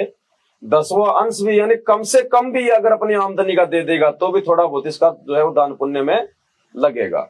बाकी माँ के पेट में जब हम थे तो परमात्मा ने हमारे को बताया, एक जगजीवन राजा की जो है कथा के माध्यम से, कि इस प्राणी ने माँ के पेट में परमात्मा से बाहर निकलने के लिए जो है 50% का जो है वो एग्रीमेंट किया था कि मैं अपनी नेक कमाई का जो है 50% आपको मैं दान करूंगा। अब बाहर आने के बाद में वो भूल गया सब कुछ। फिर परमात्मा ने वापस आके याद दिलाया हमारे को सतगुरु रूप में इन वाणियों के माध्यम से कि 10वां अंश गुरु को दीजिए, जीवन जन्म सफल कर लीजिए। तो आप सेवा में यदि पैसा लगाना चाहती हैं तो आप उसको जो है वो 10वें अंश के नाम से ना दें, ठीक है? आप उस पैसे को सेवा में लगा सकती हैं। वो फिर चाहे आपके पास में ज्योति का निकाला हो चाहे वो पाठ का निकाला हो, चाहे दान के नाम पे निकाला हो, चाहे वो 10 वंश के नाम पे निकाला हो, उस पैसे को आप जी जो है सेवा के नाम पे आप उसको लगा सकती है। बाद में जब गुरुजी आए फिर आप उनको 10 वंश के रूप में और पैसा दे सकती है। लेकिन जहां भी आप दे वहां पे आपको ये पूरा आपको ये मतलब यकीन होना चाहिए कि यहाँ पे हमारे दिए गए इस सेवा के पैसे का कोई भी दुरुपयोग नहीं हो। मालिक से पहले ही प्रार्थना करके दंडोत करके मालिक यदि आपको प्रेरणा करें तो पैसा लगाना है, ऐसे नहीं। और वैसे भी देखो बहन जी, इस पैसे का कोई यूज नहीं है। गुरुजी के आने के बाद तो वैसे कोई पैसों के दानदाताओं की कमी नहीं रहेगी, क्योंकि अब की बार ये परमात्मा को जमानत करवा के तो आएगा नहीं। इसके तो बड़े बड़े नेता लोग इसके पैर पकड़ के लेके आएंगे, इससे पहले नहीं आएगा। आना होता तो आज से पहले ना आ जाता परमात्मा। 8 साल से क्यों बैठा है जेल में? ये लास्ट एंड फाइनल है ये। अब की बार जब परमात्मा आएगा तो परमात्मा एक परमात्मा के रूप में आएगा, संत रामपाल के रूप में नहीं आएगा, हरियाणा के जो है किसी नॉर्मल साधु संत के रूप में नहीं आएगा, बैंड बाजों के साथ में आएगा। लोग अपने जो है वो कंधों पे बैठा के लेके आएंगे, घुटने टेक के लेके आएंगे, नाक रगड़ रगड़ के लाएंगे। ये नेता लोग जो आज ऊपर नाक करके चल रहे हैं, ऐसे नहीं आना ये परमात्मा चुपचाप तरीके से। तो उस समय काहे का पैसा हमारे पास में कितना, किसी के पास 10, किसी के पास 20, ज्यादा लाख रुपए रखा होगा किसी के पास, कोई बढ़िया नौकरी में होगा तो है। और यहाँ पे जब ये कोरोना आया था और प्रधानमंत्री ने जब वो अपना वो खाता खोला, प्रधानमंत्री वो केयर फंड है, तो यहाँ तो ऐसे ऐसे धनकुबेर बैठे हैं, 1500 करोड़ 2-2000 करोड़ रुपए तो प्रधानमंत्री के जो है खाते में डाल रहे हैं। और जब पता चलेगा कि सबसे बड़ा प्रधानमंत्री तिहाड़ जेल में बैठा ये भगवान है, वो तो सब कुछ न्यौछावर कर देंगे। एक लीर के कारण मेरे हो गए चीर अपार, जब मैंने पहले बेरा होता मैं देती सब कुछ। तो जब दुनिया को पता चलेगा तो कोई कमी रहेगी क्या? आप और हमारा दाम तो दिखाई भी नहीं देगा उनके पैसों के आगे। तो जो पैसा वर्तमान में है वो पैसा आज यूज में आ गया तो आ गया, कल को वो कागज के टुकड़े परमात्मा के यूज में नहीं आने। लोग आगे से आगे हर चीज की व्यवस्था कर देंगे। आज फालतू के अपना समय और पैसा बर्बाद करने के लिए बड़े बड़े करोड़ों के स्टेडियम बना रखे हैं। आने वाले समय में खाली उनको खाली वो टहनी तो डालनी है, वो आश्रम बन जाएंगे। आगे से आगे लोग खड़े रहेंगे। विमान बनाने वाली कंपनियां, गाड़ियां बनाने वाली कंपनियां, यूं आगे गुरुजी इसमें पैर रखो, गुरुजी इसमें पैर रखो। हमारा वो 1000 रुपया दिखाई नहीं देगा। उसकी उपयोगिता आज है वर्तमान में, क्योंकि आने वाले समय में संघर्ष और सेवा हम भक्तों को नहीं मिलेगी। अगर संघर्ष है तो आज है, क्योंकि आज हमने ज्ञान को जो है आगे पहुंचाना है, भाई बहनों को जो है हमने समझाना है, हमने खुद भी समझना है। भक्ति करने के लिए हमारे को समाज से भी संघर्ष है, अपने आप से भी हमारे को संघर्ष करना, अपने विकारों से। और कल को जब लोगों को पता चल जाएगा इस विनाशकारी समय के बाद, पहले तो बहुत भयंकर परिस्थितियां पैदा होंगी। ऐसी आत्माएं जिनको भक्ति भगवान से मतलब ही नहीं, उनका तो सत्यानाश हो लेगा। जो बचेंगी वो धार्मिक आत्माएं बचेंगी। और उस समय फिर परमात्मा ऐसा खेल खेलेगा, नकली संत सब भाग जाएंगे, 33 करोड़ देवी देवता सब फेल हो जाएंगे, मंदिर मस्जिद सब जो है ये बंद हो जाएंगी। एक संत रामपाल जी के अलावा कोई महादेव रहेगा नहीं दुनिया में। तो आप जहां भी जाओगे आपका कौन विरोध करेगा? हर जगह जो है वो भगत होंगे, अच्छी आत्मा होंगी। आज हनुमान जी की कहीं को रैली निकल रही है तो कोई विरोध करता है क्या? हर आदमी चाहे वो शंकर को पूज रहा है वो भी हाथ जोड़ के जय हो बाबा की। तो कल को इस बाबा की ऐसे जय होगी, कोई विरोध नहीं करेगा, तो संघर्ष कहां रहा? और सेवा, हम क्या सेवा कर लेंगे? भले आप चाहे एक गिलास मांझो, लेकिन मांझो यहाँ के जरूर सेवा करो। थाली उठानी तो उठाओ, उठवाओ मत, उठाओ भी। चाहे गिलास, चाहे भगत को चाहे एक गिलास, चाहे आपकी पानी पिला दो, आपकी सेवा बढ़ गई, वो लिखा गया आपका। तो आने वाले समय में ना तो सेवा मिलेगी। आज सेवादार कहाँ है? सेवादार जाके देखने तो गुरुद्वारों में जाके देखो, बड़े बड़े आईजी डीआईजी जिनको लोग सलूट मारते हैं, वहां 2 कोटी के आदमियों के जूते अपने रुमाल से साफ करते हैं। वो जब उनको कल को पता चलेगा ये भगवान है धरती पे, वो है सेवादार। और नंबर आने देंगे क्या? तिनका उठाने की सेवा नहीं मिलेगी। तो संघर्ष और सेवा जब तक गुरुजी जेल से बाहर नहीं आ जाते तब तक है। बाकी उन कागज के नोटों को अपने घर में माला बना के और अपने गले में डाल लेना, कोई काम नहीं होंगे। ये मोदी पता नहीं उनको कब बंद कर दे, बदलाते रह जाओगे। 2000 का नोट जो है वो 1500 में फेंकोगे फिर। संतों की महिमा अपरम पार, पूर्ण ब्रह्म मिले करतार। संतों की महिमा अपरम पार, पूर्ण ब्रह्म मिले करतार। आज मारे आए संत सुजान, तन मन धन वारूंगी प्राण। आज मारे आए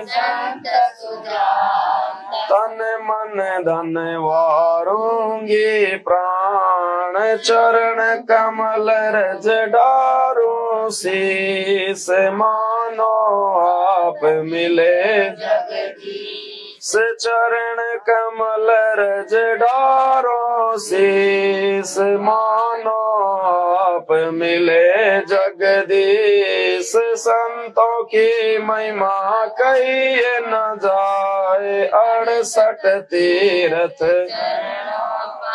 संतों की महिमा कहिए न जाए, 68 तीर्थ संतों की महिमा अपरम पार, पूर्ण ब्रह्म मिले करतार। संतों की महिमा अपरम पार, पूर्ण ब्रह्म मिले करतार। संतों की महिमा अगम अगाध, नारद से उदरे प्रहलाद। संतों की महिमा अगम अगाध, नारद से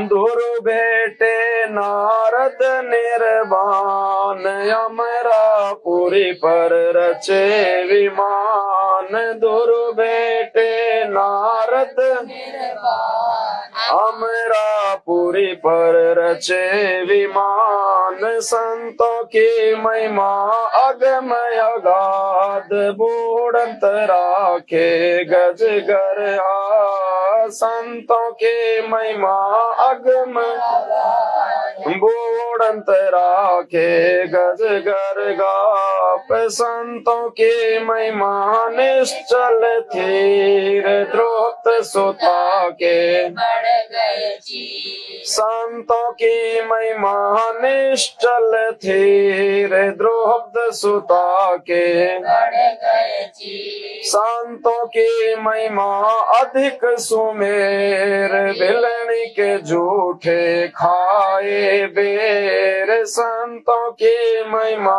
अधिक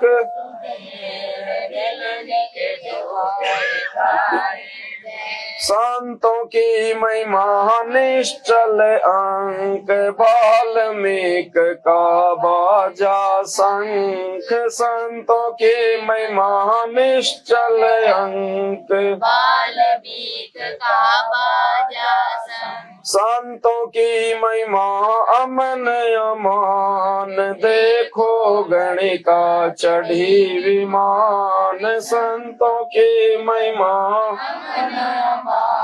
देखो गणिका चढ़ी विमान। संतों की महिमा पद गर गाप, त्रिलोचन कह परतिया आप। संतों की महिमा पद गर गाप, त्रिलोचन कह परतिया आप। पुंडरपुरी नामा परवान, देवल फेर छिवा दई छान। पुंडरपुर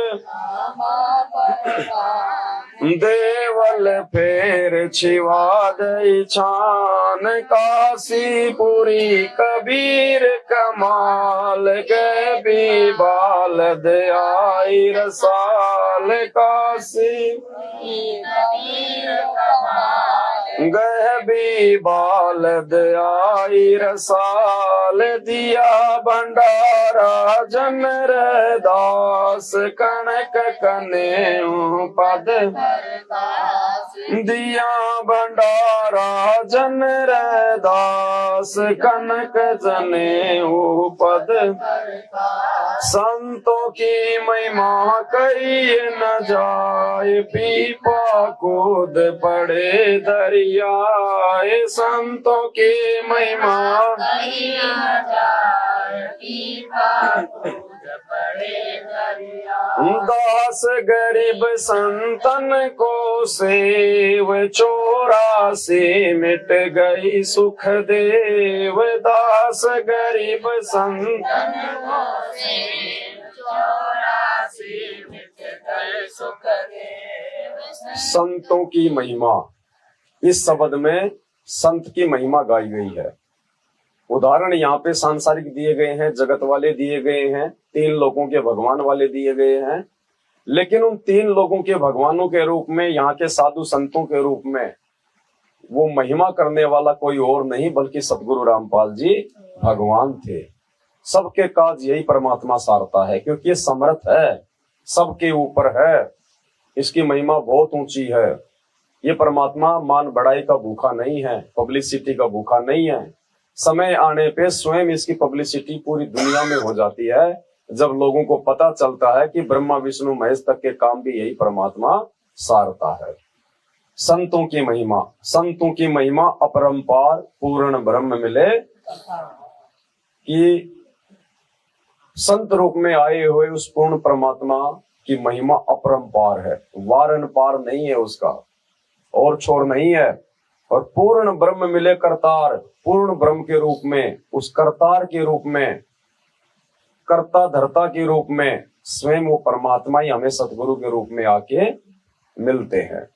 आज हमारा आए संत सुजान तन मन धन वारूंगी, आज हमारे वो संत सुजान अर्थात सतगुरु देव भगवान आए हुए हैं, और मैं अपना तन मन धन और प्राण उनके ऊपर न्योछावर करती हूँ। उन्होंने ऐसा ज्ञान दे दिया, सतलोक जाने का मार्ग बता दिया, रिद्धि और सिद्धि दे दी परमात्मा ने, भगत बना दिया, कव्वे से हमारे को हंस बना दिया। आज हमारे आए संत सुजान, यानी जिस दिन हम सतगुरु से नाम दीक्षा ले लेते हैं, हम घर लेट पूजते हैं, उससे पहले परमात्मा स्वयं आके हमारे घर पे विराजमान हो जाते हैं। तो आज हमारे आए संत सुजान तन मन धन वारूंगी, परमात्मा ये तो मेरा सौभाग्य है। अब चाहे घर छूटे, चाहे जग रूठे, चाहे कुछ भी हो, चाहे सब कुछ मुझे अपना न्योछावर करना पड़े, क्योंकि हमारा कुछ है ही नहीं। ये सब कुछ उस दीनदयाल का है, परमात्मा का है, गुरुदेव भगवान का है, और हमने तो उनकी वस्तु केवल उन्हीं को समर्पित करनी है। और उसमें भी परमात्मा केवल हमारे भाव चाहेगा, स्थूल वस्तुओं का भूखा नहीं है परमात्मा। परमात्मा कहते हैं साधु भूखा भाव का, धन का भूखा नहीं, और जो कोई धन का भूखा वो साधु भी नहीं। परमात्मा हमारे भाव देखेगा। चरण कमल रज डारू शीस मानो आप मिले, ये भाव होने चाहिए हमारे कि मुझे तो गुरुदेव भगवान के रूप में जगदीश मिल गए, सारे संसार के ईश मिल गए। चरण कमल रज डारू शीस, उनके चरण कमल में सब कुछ न्योछावर कर दूं। परमात्मा के जो चरणों की धूल है उसको मैं अपने माथे पे लगाऊं, यानी मैं उनको इतना स्थान दूं, अति पूजनीय रूप में रखूं मैं अपने गुरुदेव भगवान को। उनसे बढ़कर दूसरा कोई भी इष्ट, कोई भी पूज्य देव मेरे लिए और नहीं होना चाहिए। मानो आप मिले जगदीश, कि मुझे तो साक्षात परमात्मा ही मिल गए, भगवान ही मिल गए मुझे तो। संतों की महिमा कही न जाए 68 तीर्थ चरणों, 68 तीर्थ ब्रह्म ब्रह्म आवे, 100 फल गुरु के चरणा पावे। 68 तीर्थों का फल घर बैठे सतगुरु रामपाल जी भगवान ने हमें दे दिया, और रोजाना दे रहे हैं। दुनिया वाले तो 68 तीर्थ लाखों में से कोई एक आधा ऐसा होगा जो अपने जीवन में पूरे कर पाता है, और आज आके परमात्मा ने बता दिया कि उन 68 तीर्थों को करने से पुण्य तो उसके 68 भी नहीं होते, और पाप कर्म वो 68 लाख से ज्यादा ले लेता है। और यहां परमात्मा ने सीधी सादी भक्ति विधि देके, 5 यज्ञ देके, और एक यज्ञ को करने में परमात्मा ने क्या बताया, 100 मण देसी घी लगता था। 100 मण देसी घी एक यज्ञ करने में, और 100 मण देसी घी लगेगा तो बाकी सामग्री कितनी लगेगी? जब घी 100 मण लग रहा है तो बाकी सूखा सामग्री कितनी लगेगी? साग सब्जी, आटा, मिर्च, मसाले, कितनी व्यवस्था करनी पड़ती होगी, कितनी सावधानी। और वो ऐसा यज्ञ जो राजा महाराजा लोग किया करते थे, लाखों करोड़ों रुपया बर्बाद किया करते थे, समय बर्बाद करते थे, हजारों लाखों की संख्या में नौकर लगा करते थे। और गुरुदेव भगवान ने हमें वो भक्ति दे दी कि वो 5 यज्ञ हम रोज कर रहे हैं अपने घर पे। एक दंडवत प्रणाम करना होता है हमारे को अधीनी भाव से, 8 अंगों से मर्यादा में रहते हुए। उस 100 मण यज्ञ का फल मिल जाता एक बार दंडवत प्रणाम करने से। 8 अंग से दंडवत प्रणामा संध्या प्राप्त करे। परमात्मा कहते हैं 24 घंटे लेटने की जरूरत नहीं है, दिखावे की जरूरत नहीं है। परमात्मा के मार्ग में ढंग से, सही विधि से, आदिनी भाव से और मर्यादा में रह के अगर तुम सुबह शाम 2 बार भी दंडवत अपने गुरुदेव को कर लोगे तो परमात्मा उसी में प्रसन्न है।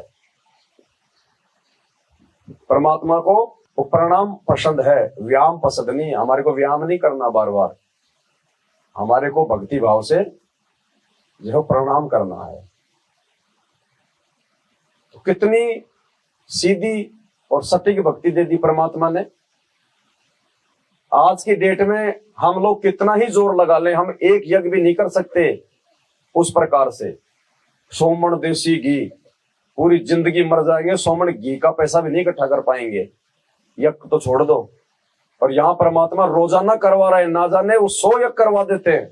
लेकिन अभी हमारी सुरती नहीं खुली, अभी हमें अंदर से पूरा विश्वास नहीं हो पा कि वास्तव में इसका इतना प्रतिफल है।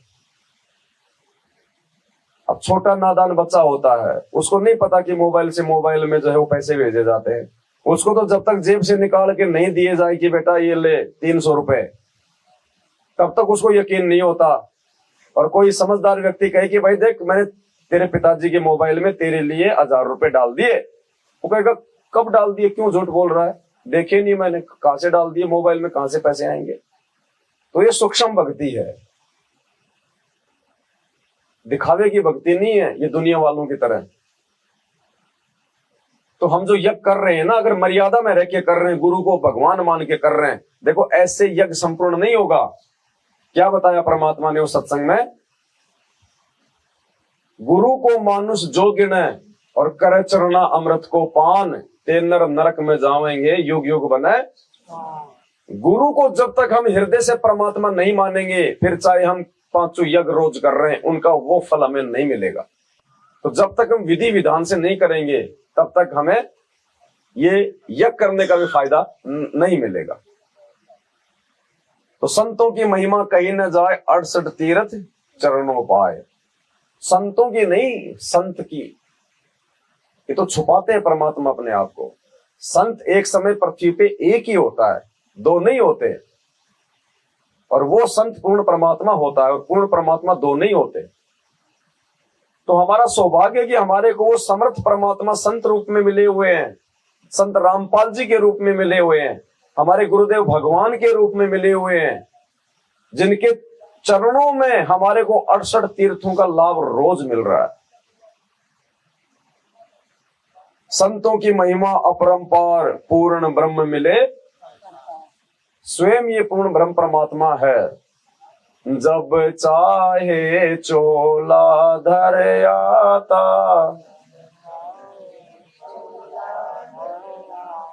ये परमात्मा जब चाहे चोला धर के आ जाता है, क्योंकि ये समर्थ है, इसको किसी से आज्ञा लेने की जरूरत नहीं है। संतों की महिमा अपरंपार और पूर्ण ब्रह्म मिले, तो आज हमारा सौभाग्य है कि हमें पूर्ण ब्रह्म परमात्मा मिल गया, वो करतार मिल गया गुरुदेव भगवान के रूप में। अब पहचान हमने ही करनी पड़ेगी उनको ही। संतों की महिमा अगम अगाध और नारद से उधरे प्रहलाद। अब प्रहलाद के गुरु नारद रूप में कौन थे? यही कबीर परमात्मा सतगुरु रामपाल जी भगवान। क्योंकि यह महिमा किसकी हो रही है? संतों की, संत की। नारद कोई संत नहीं था, सही मायने में वो कोई भगत भी नहीं था। वो तो इधर की उधर, उधर की उधर, वो काम था उनका सारा दिन। उनको तो श्राप मिला हुआ था, फिर बाद में उनको लक्ष्मी ने उनको श्राप दे दिया था कि जग में लोग तेरे को, जैसे अपन कह देते ना, वो चुगलखोर, दूत, हाँ, और हम भी तो कह देते हैं कि भाई ज्यादा नारद मत बने। तो नारद जी के रूप में जो प्रहलाद के गुरु थे वो सतगुरु रामपाल जी भगवान थे, कबीर परमात्मा थे। क्योंकि महिमा यहाँ पे संतों की हो रही है। संतों की महिमा अपरंपार, पूर्ण ब्रह्म मिले। और संतों की महिमा अगम अगाध, नारद से उधरे प्रहलाद। ध्रुव बेटे नारद निर्वाण, अमरापुरी पर रचे। ध्रुव बेटे नारद निर्वाण। ध्रुव का गुरु कौन? नारद। और नारद के रूप में कौन? जब ध्रुव को पता चला, जब उसकी माता सुनीति को रात से बेदखल कर दिया था उसकी मौसी ने, और एक बार जो ध्रुव था वो अपने पिताजी की जो है वो गोद में जाके बैठ गया। छोटा ही बालक था, परमात्मा ने बताया 4-5 साल का। तो उसकी सौतेली माता ने उसको लात मारी वहां से। अब वो रोता रोता अपनी माँ के पास में आया, माँ को बताया कि ऐसे ऐसे मौसी ने मुझे लात मारी। क्यों? तो उसने कहा कि बेटा हमारा राज नहीं है। तो बोले माँ ये राज कैसे मिलता है? अब देखो उस समय की माताएं भी, और हमें भी परमात्मा समझा रहे हैं, शिक्षा दे रहे हैं। उसने कहा कि माता राज कैसे मिलता है? बोला बेटा भगवान की भक्ति से। राज यानी संपत्ति, पैसा, धन, दौलत, ऐशो आराम। और आज कोई पूछे किसी से, माता पिता से, तो माता पिता क्या कहेंगे?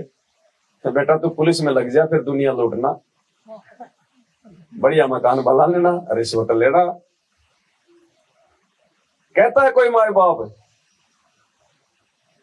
लाखों में कोई एक ऐसे माता पिता होंगे जो अपने बच्चे को नौकरी लगने के बाद कहेंगे कि बेटा हमारा मुंह काला मत कर देना, किसी से 2 रुपए आराम के मत लेना। 99% की ये उम्मीद रहती है कि ये जहां से भी लाए बस पैसा लाए। इसीलिए आज उस माता का नाम है, मेरी सुनीति जैसी मात नहीं। सत कबीर द्वारे तेरे पे एक दास भिखारी आया, शब्द है ना, मेरी सुनीति जैसी मात नहीं, जिसने बेटा भगत बनाया है। आज उस माँ का नाम है क्योंकि उसने शिक्षा दी अपने बच्चे को सही। कहते हैं सोई मात सराइये, सोई मात सराइये जो बेटा दे उपदेश। तो उसकी माँ ने कहा कि बेटा भगवान की भक्ति से मिलता है राज। अब बच्चा था, बच्चा तो कोरा जो है वो कागज होता है, जो मर्जी उस पर लिख दो। और वो पिछले जन्मों की परमात्मा की संस्कारी आत्मा थी। जैसे आज आप और हमारे को परमात्मा बहुत जल्दी समझ में आ गए। और एक बड़े पढ़े लिखे अधिकारी के पास जाके कहो कि संत रामपाल जी भगवान है, 2 डांट मारेगा, 4 गालियां देगा। ये संस्कारों से समझ में आता है, पढ़ाई लिखाई से समझ में नहीं आता। ये तो अक्षर ज्ञान है। तो जंगल में चला गया, माँ ने बहुत मना किया, रोने लग गई, नहीं माँ अब तो राज ही प्राप्त करूंगा, भगवान को ही प्रसन्न करूंगा।